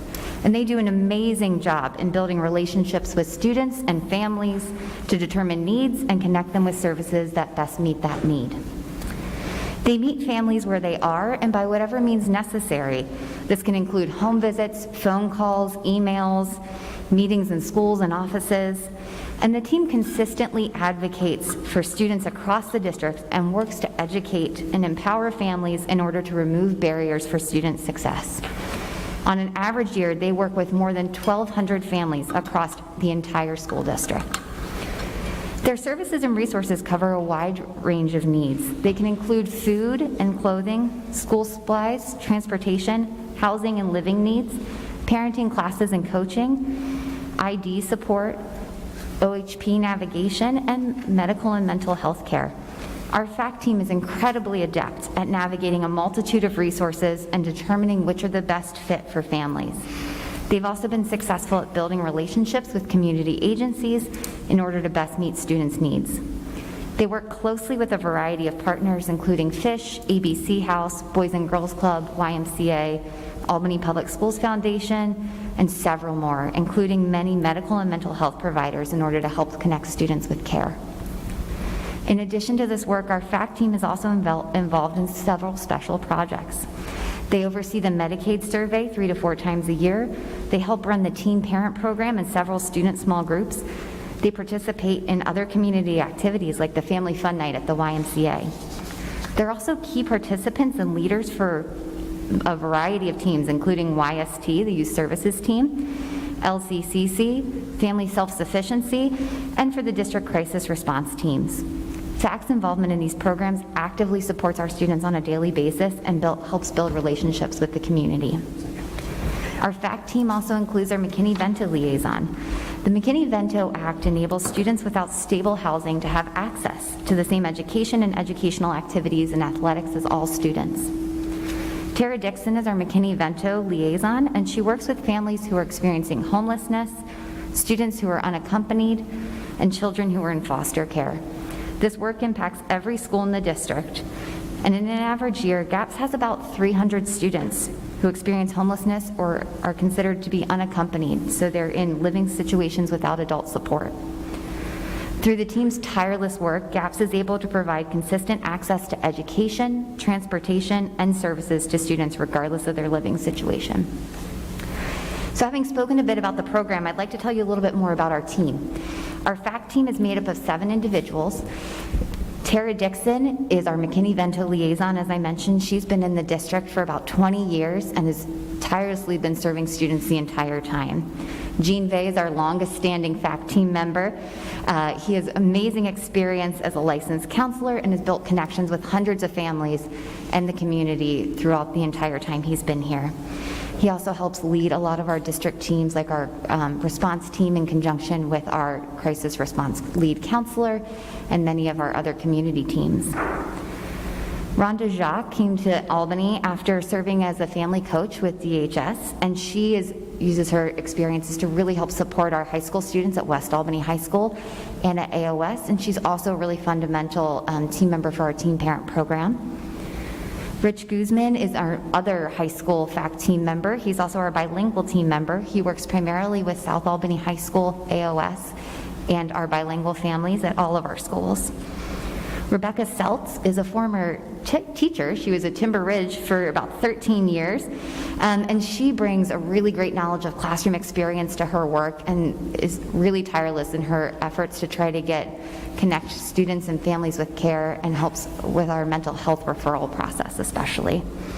And then Shanna Turner worked for several years with the juvenile department and then came to GAPS. She has a real passion for working with groups and helping students really understand how to help process their feelings and interact with others. And then finally, we've got Keely Huddleston as our family liaison that's joined us from the ESD this year. She's new to GAPS and she's just really excited about the work, and we're really excited to have her. Did I miss anybody? Okay, good. So our FACT program is a very special program, and it's really unique to GAPS. It was begun more than 20 years ago as an off-campus outreach program for students. It's expanded into a thriving program with 7 staff members who support all 21 GAPS schools. Because of the success of our program, districts across the state have looked to GAPS to emulate a similar model for their schools.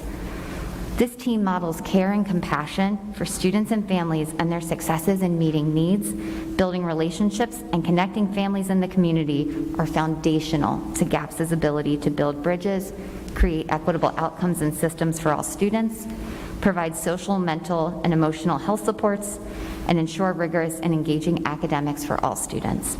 I'm privileged to work with this team, and I'm constantly amazed by their ability to break down barriers for students, families, and schools. And I failed at doing my PowerPoint up on that magical screen, but it's in the board book for those of you who can access that.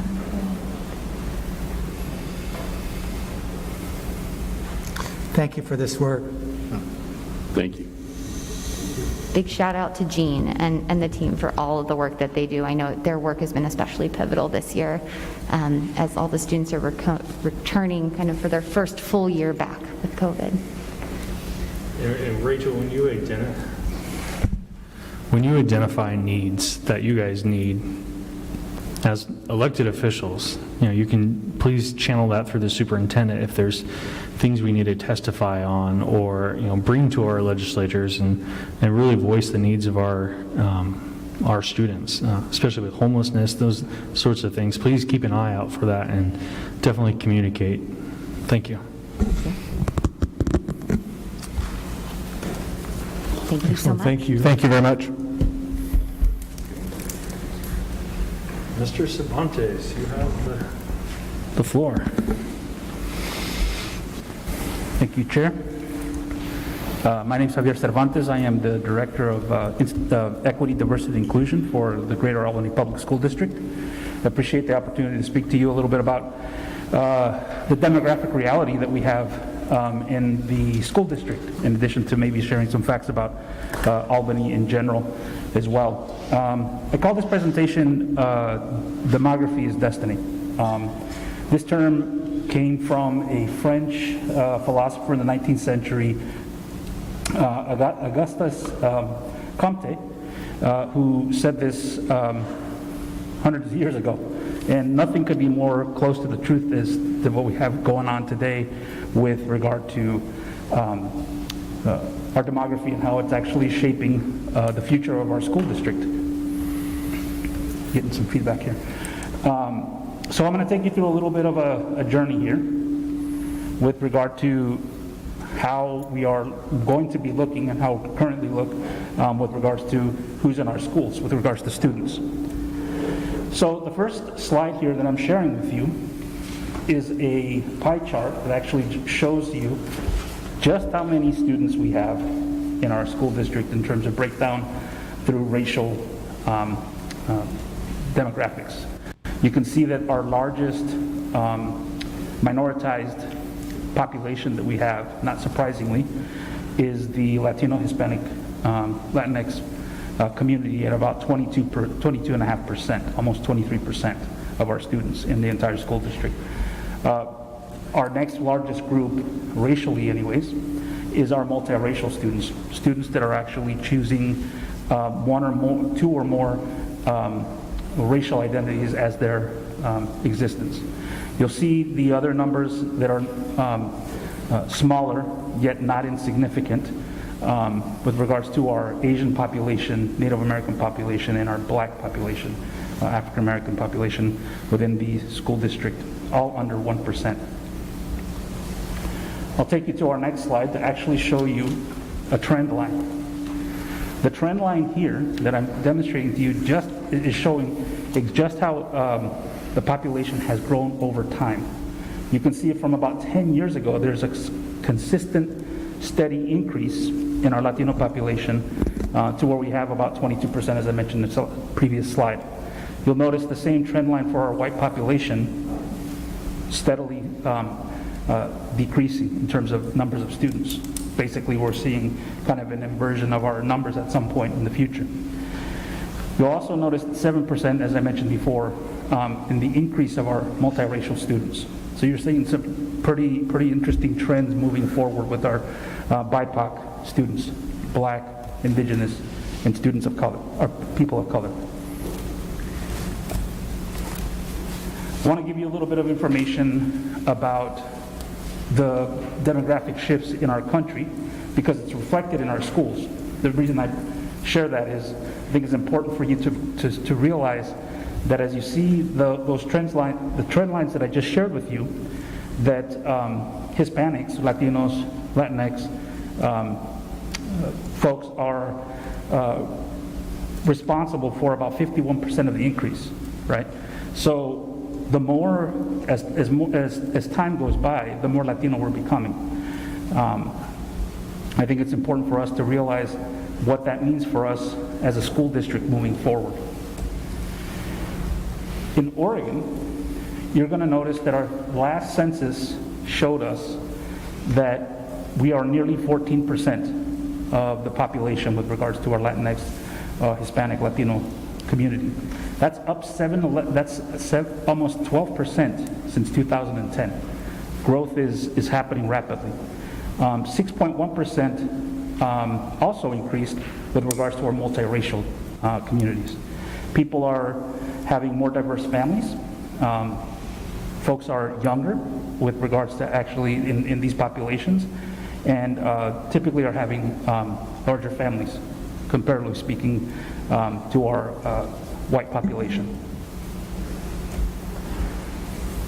In terms of a number for the state of Oregon, or Oregon, as folks say, you'll see that we have actually increased the number of people almost over 140,000 people here in Oregon itself since 2010. So this is something that I want us that actually speaks to the education that we're probably going to have to start looking at for our Latino population in terms of workforce. We all want students to graduate from our schools that are prepared to engage in a diverse workforce. This actually proves that. As I showed you, the trend line is going up for the state of Oregon. Hispanic Oregonians are younger, they're more likely to be employed, and more likely to start new businesses. So that actually has a lot to say with regards to what we need to actually focus on with regards to educational opportunities We want to make sure students are ready to actually have the skill sets necessary to succeed in a more diverse population. Not only Latinos, not only multiracial students, but our white population. We would be doing a tremendous disservice to our white population if we did not prepare our students to engage this diversity once they get into the workforce. Lastly, the starting new businesses and the entrepreneurial spirit is something that we probably want to pay attention to as well in terms of understanding the business acumen and cultural business practices in the United States for first, second generation students of color, in particular the Latino population. Can I ask a question, Javier? Sure. And this is kind of a curriculum question, but when we see these kinds of stats and we try to get education in front of that, you know, offering more business classes, entrepreneur classes, finance classes in our high schools to support this kind of growth, that's something we're kind of just keeping our eye on.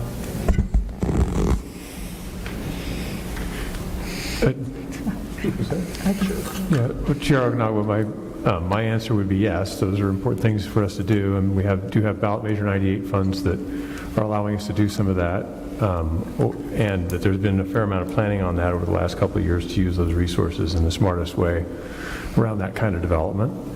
And I also think it's really important for any school district to look at their demographics and work to be ahead of that demographic so that we can do a good job of it, providing the education that kids need and who we have to serve. Thank you. Thank you for the question. So continuing, I actually want to give you also what it looks like in schools throughout the state of Oregon. This is a slide that was not in a particular presentation, but I felt it was important to add it.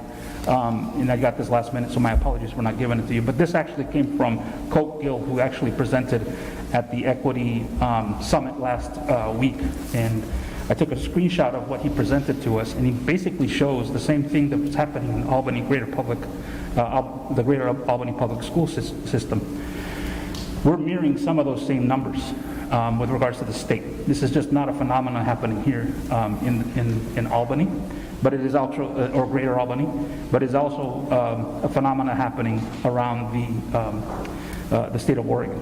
24% of our students in every school district combined represent a Latino student, for example.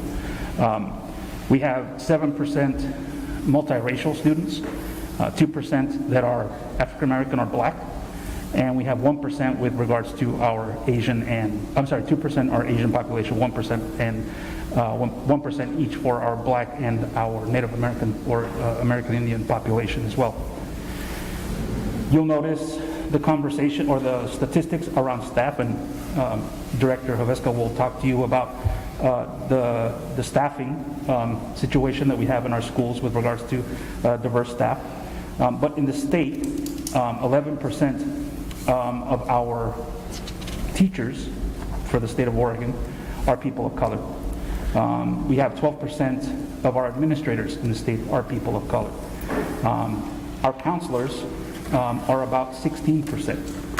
And for our educational assistants, which is a vast majority of our employees throughout the state, 22% approximately, or 21% are educational assistants.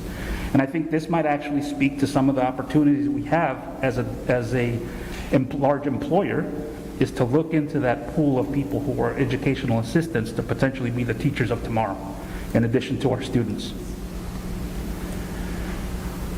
So let's get into the Albany numbers. So you'll see this number for the city of Albany. These are demographic numbers for the city of Albany. In 2000, we were only 6% of the population, and I focus on the Latino population because it's our largest demographic. But we were 6% in 2000 in terms of population here with that census data. I was able to find that we were 11% of the population in 2010 census data. So you can see it grow dramatically. And when you talk about percentages, trying to get percentages to grow is very difficult to do, right? Any percentages moving. You'll actually see we grew 2 more percent, and basically going about 100% in growth from the year 2000 to 2020 in terms of just general demographic. residency in the city of Albany, or a greater Albany public area. Now, I think this number is actually, or this particular slide is very interesting in terms of what our high schools look like. In particular, I focused on West Albany High School and South Albany High School. The top two lines that you see on this particular slide demonstrates what we saw before in the district trend line, that the numbers in both schools for our white populations are going down gradually since when we took this took this snapshot in 2011, 2012. You're starting to see that even in our more affluent school, with regards to students that attend West Albany High School, even that number is actually going down in terms of trend line with regards to our students, with regards to their racial identity being white. You can see that even more dramatically at South Albany High School. In the bottom two lines, or the red lines here, you're starting to see the trend line go up for both schools. And I want to focus on West again just to show that 15% of your students at that school is not an insignificant number. It's a significant number and only growing. Obviously, the South Albany High School number is quite dramatic and quite stark in terms of just how populated we are with regards to the diversity. The last two, the yellow lines there, also add to the diversity of each school, both trending up. Those are the multiracial numbers, totaling of about 10%, just under 10% in terms of growth. And I think it's something to etch in our minds with regards to how we actually start embracing these particular populations and how our schools operate with regards to what they look like in the future. Our elementary schools, you can see that again, 30% of our students of color, BIPOC students, are either biracial, multiracial, as well as Hispanic Latino.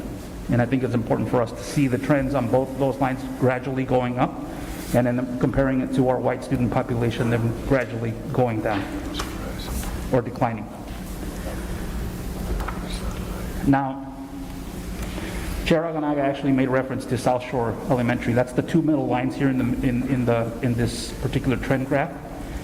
You'll see that in approximately 2012, I think that's when we became at that school an dual immersion school, and we see the inverse of the impact of what happened at that school with regard to the Latinization of our South Shore Elementary. And I think it's a pretty dramatic demonstration of what programs can do for particular schools, right? That school right now consists of about 64% Hispanic, Latino. And I believe that stratification between both numbers of our white students and our Latino students is pretty significant to pay attention to. Even at our most least diverse schools, Oak Grove and Liberty, you'll still see those numbers with regards to Latino or multiracial students gradually ticking up. So every part of our city or every part of our school district is becoming diverse. There's no two ways about it in terms of understanding what this looks like for our future. So here are some conclusions that I've drawn for you. Latino students are growing in their demographic numbers as I showed you. The multiracial students are growing as well. Many GAP students engage more racial diversity, and I think this is the most important point.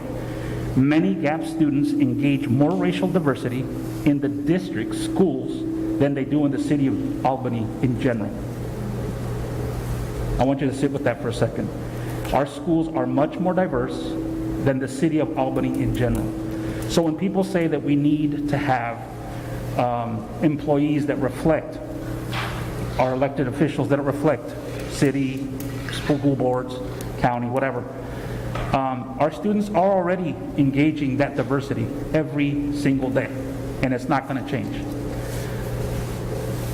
Even students that attend mostly white schools, those schools are becoming more diverse. The workforce in Oregon is becoming more diverse. Every GAP student, and I'll say this again, every GAPS student ought to be ready to engage that diversity. It will be vital to recruit and retain culturally fluent and diverse employees that reflect our diversity, or the diversity that's already here. Question for the board for you all to contemplate and think about strategically is, how do we prepare to address the emerging and new mainstream? I wanted to thank, special thanks to John Dilbun for providing me the data, Patricia Martinez for translation, and David Hasmin for interpretation. Thank you very much. I'll be happy to take any questions. Personally, that data is not shocking to me. It just reinforces what my perceived reality was. And actually at our pre-board meeting, we talked about some of the things with the scholarships and getting, I mean, that's fantastic. You know, I mean, we should embrace that kind of stuff. It sounds like we are. It's increasing. That makes sense. We're trying to get the SEAs and others to become teachers, or get an Esperanza who wants to be a teacher or social worker. That's great, and we need to provide those opportunities. I think we're trying to do it. Can we be farther ahead of it? Sure. You know, I mean, you always want to strive for excellence, and I would say, is there more room to be done? Yes, and we want to do that.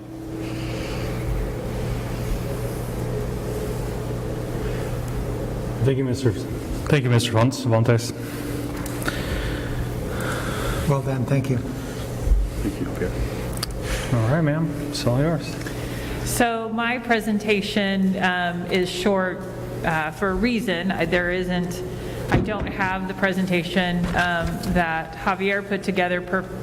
We need to focus on students, but understanding our staff demographics, there are more details behind the numbers you have. This was really just a big, broad picture, but Javier shared we have approximately just under a third of our students either single or multiracial self-identification. And for staff, we're just about at 7% for single or multiracial identification. When they fill out our paperwork to be an employee in our district, they have a lot of boxes that say how do you self-identify. There are some that are left blank, a handful. But it shows the disparity between the staff representing the students we're serving, is what it comes down to.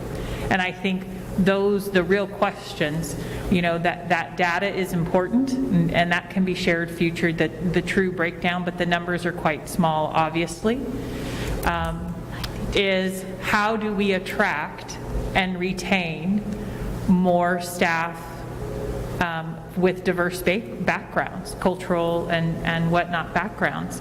And that really lies in the processes that we have within our system to support staff, how we're putting our job descriptions out there, what are we saying, what are we looking for, and are we a district that is warm and welcoming and ready to say, help us grow to meet the needs of each of our students, is where we're at, and something the board has discussed, something we discuss as a staff. That will be the work of that bigger picture work that we're doing. Do we have staff see themselves represented in the work and the decision-making processes being done? And I think that actually is a message that gets out there in terms of who we have applying to work in our district or not. And one of my charges, in HR, to work on that. So there's truly a disparity between the students we're serving and the staff demographics that we have. May I add one thing to Heather's comment? As I mentioned, the state of Oregon is in dire need of teachers of diverse backgrounds. And let me tell you that we are one of the first places people look to poach some of our talented people. And this is not uncommon in higher education around the state. And I really want to make that point, because when you have good people, you don't want to lose them. And one of the things we need to start thinking about with regards to retention practices is how we engage those good employees, or the employees that we want to actually hopefully find a home here in Albany and teach our kids how to engage with that diversity. And what I don't want to see is our place being where we train everybody to be great teachers and they leave our school district for other opportunities somewhere else. Obviously, people need to grow and develop and have opportunities there, but it's something for us to keep an eye on with regards to this happening, because people will come and have come and approached some of our talented staff to go other places. Doing some quick math, Director Hughes-Efka and Director Cervantes, the data that you provided, it looks to me like 92% of our staff are white, while 67% of our students are white. So when I look at the discrepancy and do that quick math, that's about the gap that we're looking at. Correct. That's, the larger of the number. I was focusing on the other, but that is the disparity that we have. Certainly our Grow Your Own program, a lot of districts are getting into that. We have dollars that we invest ourselves from our own general funding, a smaller amount. We are working with ODE, waiting for that grant to come through, which is a larger amount that just started last year. We've seen an increase in the number of individuals wanting to participate in that. You need to be a former student or a current staff member, and there's help from your freshman to your senior year, and that has a lot of legs to it, but it takes funding to train and keep people and then have that commitment that they'll stay with us. But I think it's an investment worth making. When somebody, say, gets to their student teaching phase, how do we help them do their student teaching but still have some sort of an income, versus trying to say, I have to stop working half-time or more so I can go do my student teaching, and then you want to hire me back the next year. Do we take that student teaching year and invest in them and say, if we're able to financially support you, then you have a commitment to us for the first 3 years of your career? We're testing that out this year, and it's going to pay off, because we're growing our own and keeping our own, not just supporting them until they graduate and then get a job in another district. Question for you. My understanding when we talked about this at the pre-planning meeting is, at least from my perspective, one of the things that was kind of shocking to me, although we want to grow this group as teachers and professionals, but when we provided them their education money, they weren't necessarily having to come back to us. Now, one of the things you're just talking about is that student teaching year, that would kind of commit them to us. So could you speak to that? I'm not smart on that. Well, currently, when we work with students in their freshman through senior year, your freshman, sophomore year, we're helping you. We want to grow students within the university system. Your junior and senior year, if you're following that path that leads to, say, typically it's a teaching degree, we've looked at some people interested in counseling, then we are asking them to have then with us a first right of refusal. So after you graduate, we get the chance to interview you first, and if we're interested in hiring you, we want you to kind of work with us, right? Like that concept there. You can't just take a job first somewhere else. We get a chance to say we'd like to work with you first. We had a unique situation this year where we have an employee working on their student teaching. It's the final piece to get that teaching degree, but you have to have time in the classroom to be able to do the student teaching. So we're financially working with her so she can do that student's teaching, still have some income, still have some insurance to be able to live off of.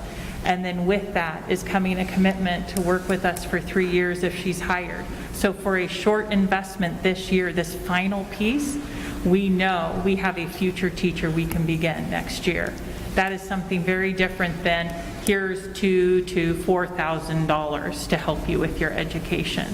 And we're looking at it, but I don't know how else to keep people other than to say we want to help grow you while you're still learning to be a teacher, because that's going to make you a stronger teacher when you hit the ground running, and we are excited to have you in our classrooms. We have turnover every year.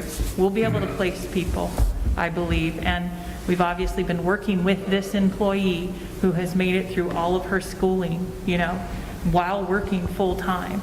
If we're going to show a commitment, that's a great type of commit to say you're just the final piece. The studies are done. It's the student teaching part. You talk with our principals trying to fill teaching slots that you need somebody who's bilingual. It is hard. It is hard because of the pull from other districts. And so we're looking to say, we truly care and we're investing in you before you even say are able to be a teacher. We show it now. I think that makes a difference. Totally agree. You know, my confusion on it was when I heard about it before, it wasn't a commitment thing. I mean, I think that's, you know. This is a different situation than what we have been doing. Okay. We had a unique opportunity, and so.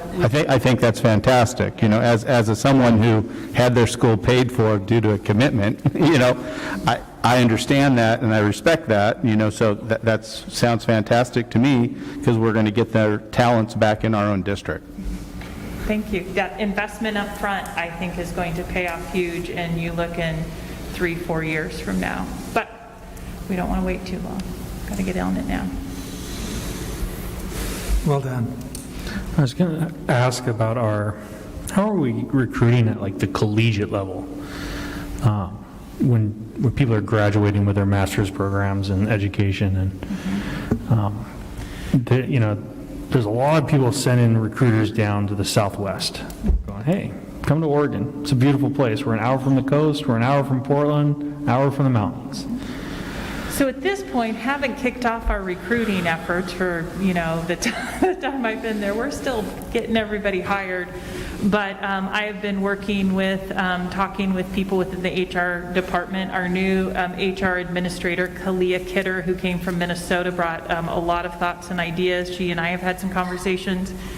We need to be more active and I think assertive and aggressive. And I don't know that previously the district actually, they did some trips, but I don't know how many. I'm looking at Lisa because I just wasn't involved in that piece. Obviously, virtual conferences have changed things this last year, and so we saw some things happening that way. And then really, I think, capitalizing on a few things. Our new teacher mentors, who we have a program with one individual, we're hiring a second to help new teachers while they're here, but also getting the word out through our current staff and family. Family have other family in other places, and that niece or my cousin or something, and how do we help use our GAPS community family and our community to help really get that word out, aside from whatever group it may be that might go to other places outside the district, and early on get to universities. It's not in the spring. It is in January that I want to see us out there connecting, even sooner, but there's some things we need to do, and helping students who are looking at graduating a half a year from now know that we are a resource for them, and there's some ideas that we've had about how to hook them, that whether they end up with us or not, we want to be an avenue of resources for them so the word spreads. Oh my gosh, Albany, like that's the place to go. They have such great people and such great resources. You know, I'm going to live by my parents up here in Wilsonville, but this could be a location because of our distance to Eugene or district or Salem. I believe we are really the right size. We're not so large that you don't get to know who the district staff is or the superintendent, and you're going to see them around in the buildings. And we're large enough to have capacity of individuals to do things. So I think we need to just be capitalizing on our location and our size and truly using our families and our community to get the word out there. Yeah. Thank you, ma'am. One other thing that I want to add. Albany's very small, and yet we've made a lot of headlines over the last 3 or 4 months. People pay attention to that. And people do a lot of Googling when they look to move to places like Oregon and Albany, and all the things that Heather said are absolutely true. We're centrally located, but in terms of making people feel like they belong here, our behaviors have to match what we're looking for in terms of making people feel like they belong. And the comportment that we have that we want to mirror. I just mentioned this last week because I learned it in a conference over in Hillsborough, well, virtually in Hillsborough, was turning the mirror around to look at ourselves and how we actually engage with one another. People pay attention. One of the skills and tactics that we do in recruitment is active recruiting, and one of the things that you do in active recruiting is word of mouth. And amongst, for example, Latinos, word travels far and fast. And the manner in which we are behaving ourselves is important because we want to reflect our best self, right? That's the goal. All right. Thank you, ma'am.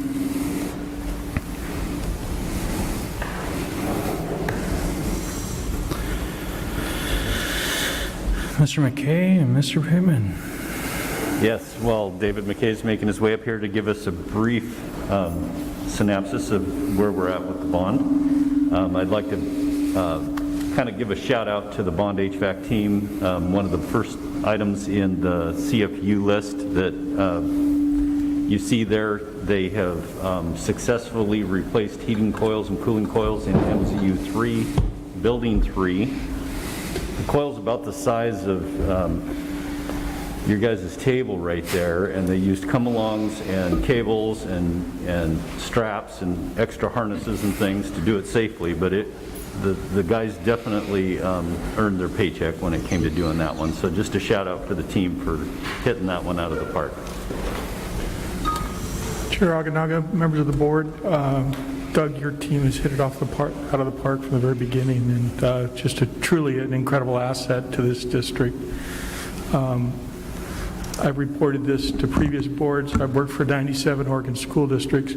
You're probably in the top 2, if not the top, maintenance departments in the state, in just maintaining your facilities with skilled tradespeople, doing it efficiently, economically. It really is very amazing. Brief update, August. The good news is, I think you're all aware by now, is that West Albany did open with cooling, which was, a great achievement for that project. All of the CFU projects, the 2021 CFU projects, which were fire alarms, fire doors, and flooring, all were completed. The construction was completed on time, and we're well within budget. It'll take us about 60 days to close the books on those, and I'll be able to give you a report. I believe we will be under budget, but I'll be able to give you a report as we close those books on how far under budget we are on those. Good news. In regards to West Albany High School, it is still a point of tremendous effort to get that project complete. Complete is commissioning. Commissioning is running the mechanical system through a third-party verification to make sure that it's functioning and performing properly. Why that's important is it'll assure that we have the indoor air quality and comfort that we want in the building that's designed. And number 2 is that the facilities department will be inheriting a system that is actually performing as designed, which will reduce energy cost and maintenance. So we've been working on that and we'll continue. There's tremendous effort to get us to the point where we will sign, HMK will sign off that the project is complete. Right now, we're estimating sometime late October, early November before that'll occur. The other, at West Albany High School, I believe I've reported on this previously, is we had a number of the operable windows in the office area. So that front office area failed multiple water tests. And we've been working with Girding Builders and their subcontractor and the supplier to replace those. So we've just rejected them in whole, and they will be replaced. The manufacturer stepped up and have said that there was a manufacturing error, and so they will be replacing those. Unfortunately, we're not going to do that until next summer because we don't want to disturb the school. We don't have to worry about leaking, but we will replace them next summer, and then we'll go through the window testing. All of that will be at the expense of the contractors and no expense to you, including back charges for our time HMK's time, the independent third-party testing agency, and then what we call the building envelope commissioning agent. We currently are not planning any projects for the summer of 2022. As we've talked, we've been wanting to hold that $4.5 million of what I call unallocated bond proceeds in reserve until we finish west and we get past that. We're hoping that within the next 60 days we will know what that amount will be and that we can come to you and ask, well, we would, our process previously has been that we would go to the Bond Oversight Committee first with a list of the CFU projects. If you look in your, we just point you to it as a point of reference.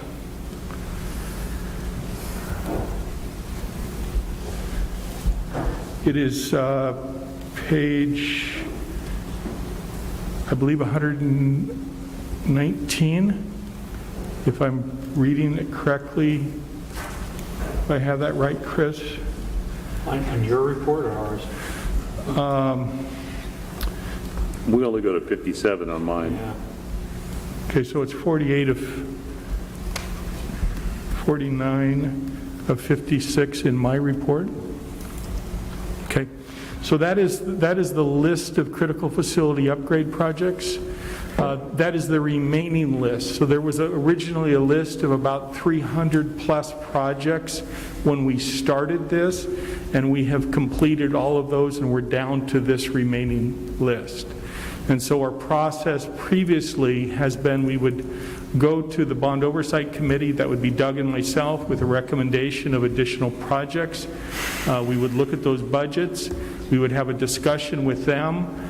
If they were in concurrence with the recommendation, we would then bring that recommendation to the board to then move those projects into development for summer of 2022 for construction. So hopefully within 60 days we can have that discussion with Bond Oversight, and if that's the way you'd still like for us to work with them as we have previously, and then we would work with them to bring a priority list to you with recommendations to move those projects forward.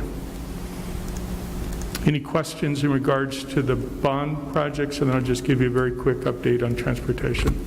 So I do, as we go forward, as you have money that's left, I want to make sure that we're doing exactly what previous boards or campaign committees represented to the voters that they were going to do with these funds when the voters approved them.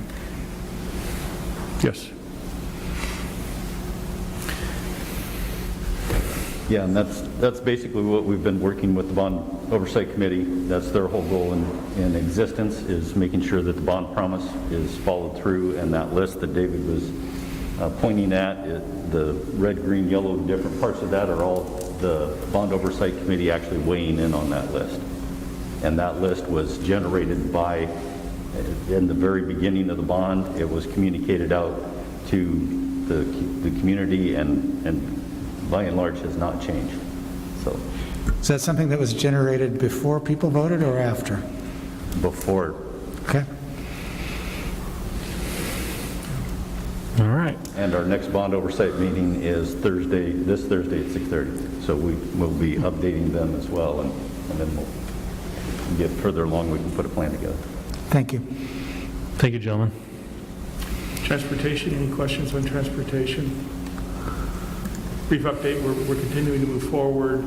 Pre-engineered metal building, as we've discussed, the original contractor that bid to Emmerich basically threw up their arms. They said, if you don't pay us an additional $250,000, we're going to walk. There was a termination of contract, default, and a new firm has come in, and we're trying to maintain schedule. Right now, we're looking at February for the installation of that building. So just doing everything to try to continue to maintain that schedule and that budget. Perfect. With the challenges that we're facing. Perfect. Thank you. Thank you, Mr. McKay. Brings us to new business.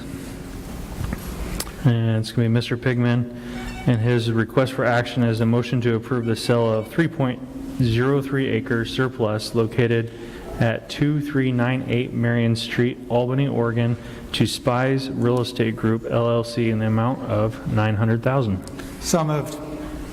I second it. All in favor? Aye. Aye. All opposed? Thank you. Thank you. Our next one is also transportation, and it's to use city buses for secondary students. And the motion, the action is to approve city buses for secondary students if needed, if the need arises. So moved. I second the motion. And the discussion from me is the memo also lists middle schools.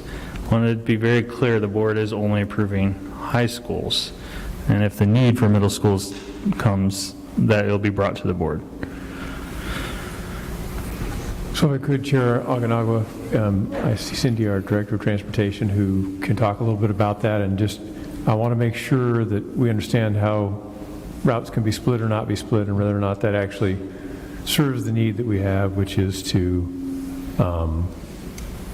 be able to reduce some routes if we don't have the drivers to cause them to be driven. So when I took it in front of, thank you for having me. When I took it in front of ODE board, their approval was that all schools could use it if needed. That was made clear. We only want to use it for high school. If I was to consolidate a route and just put middle schoolers on it and there's no room for high schoolers, they could use it.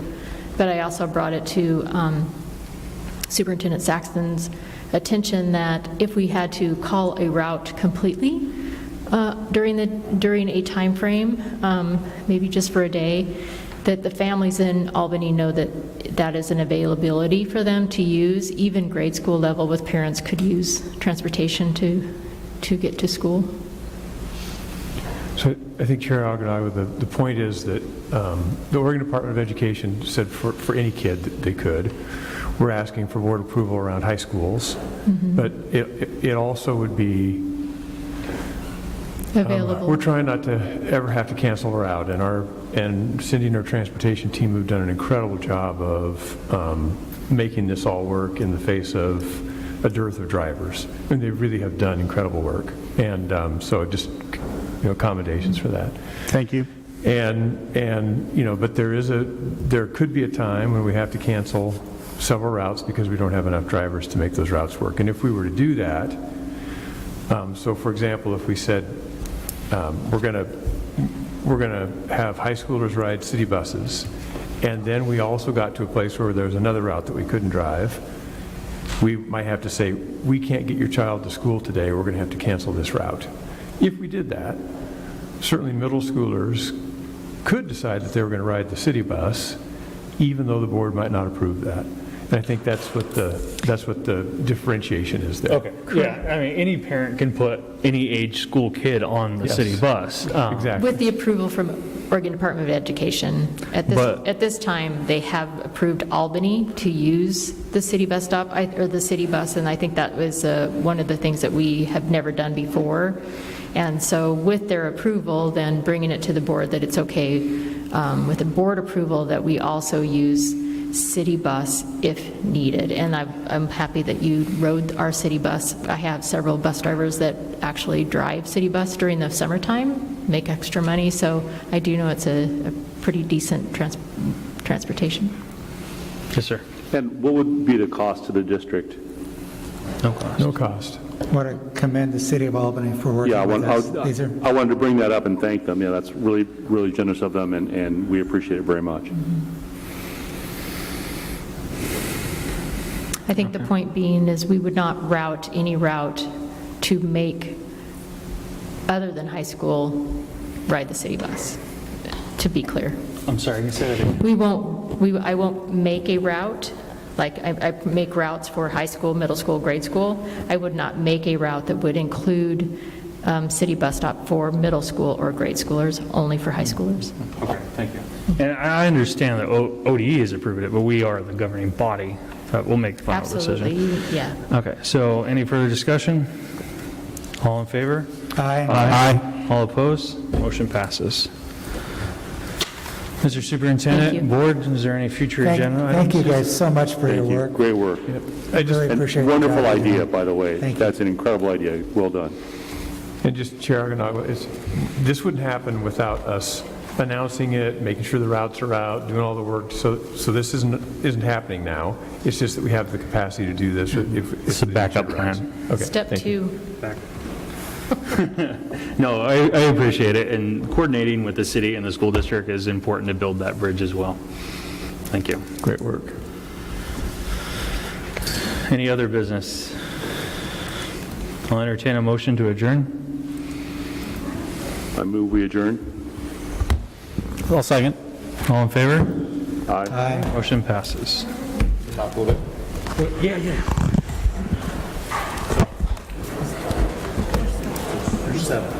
I was going to talk to Roger, no, I didn't. I fully, I want to say it.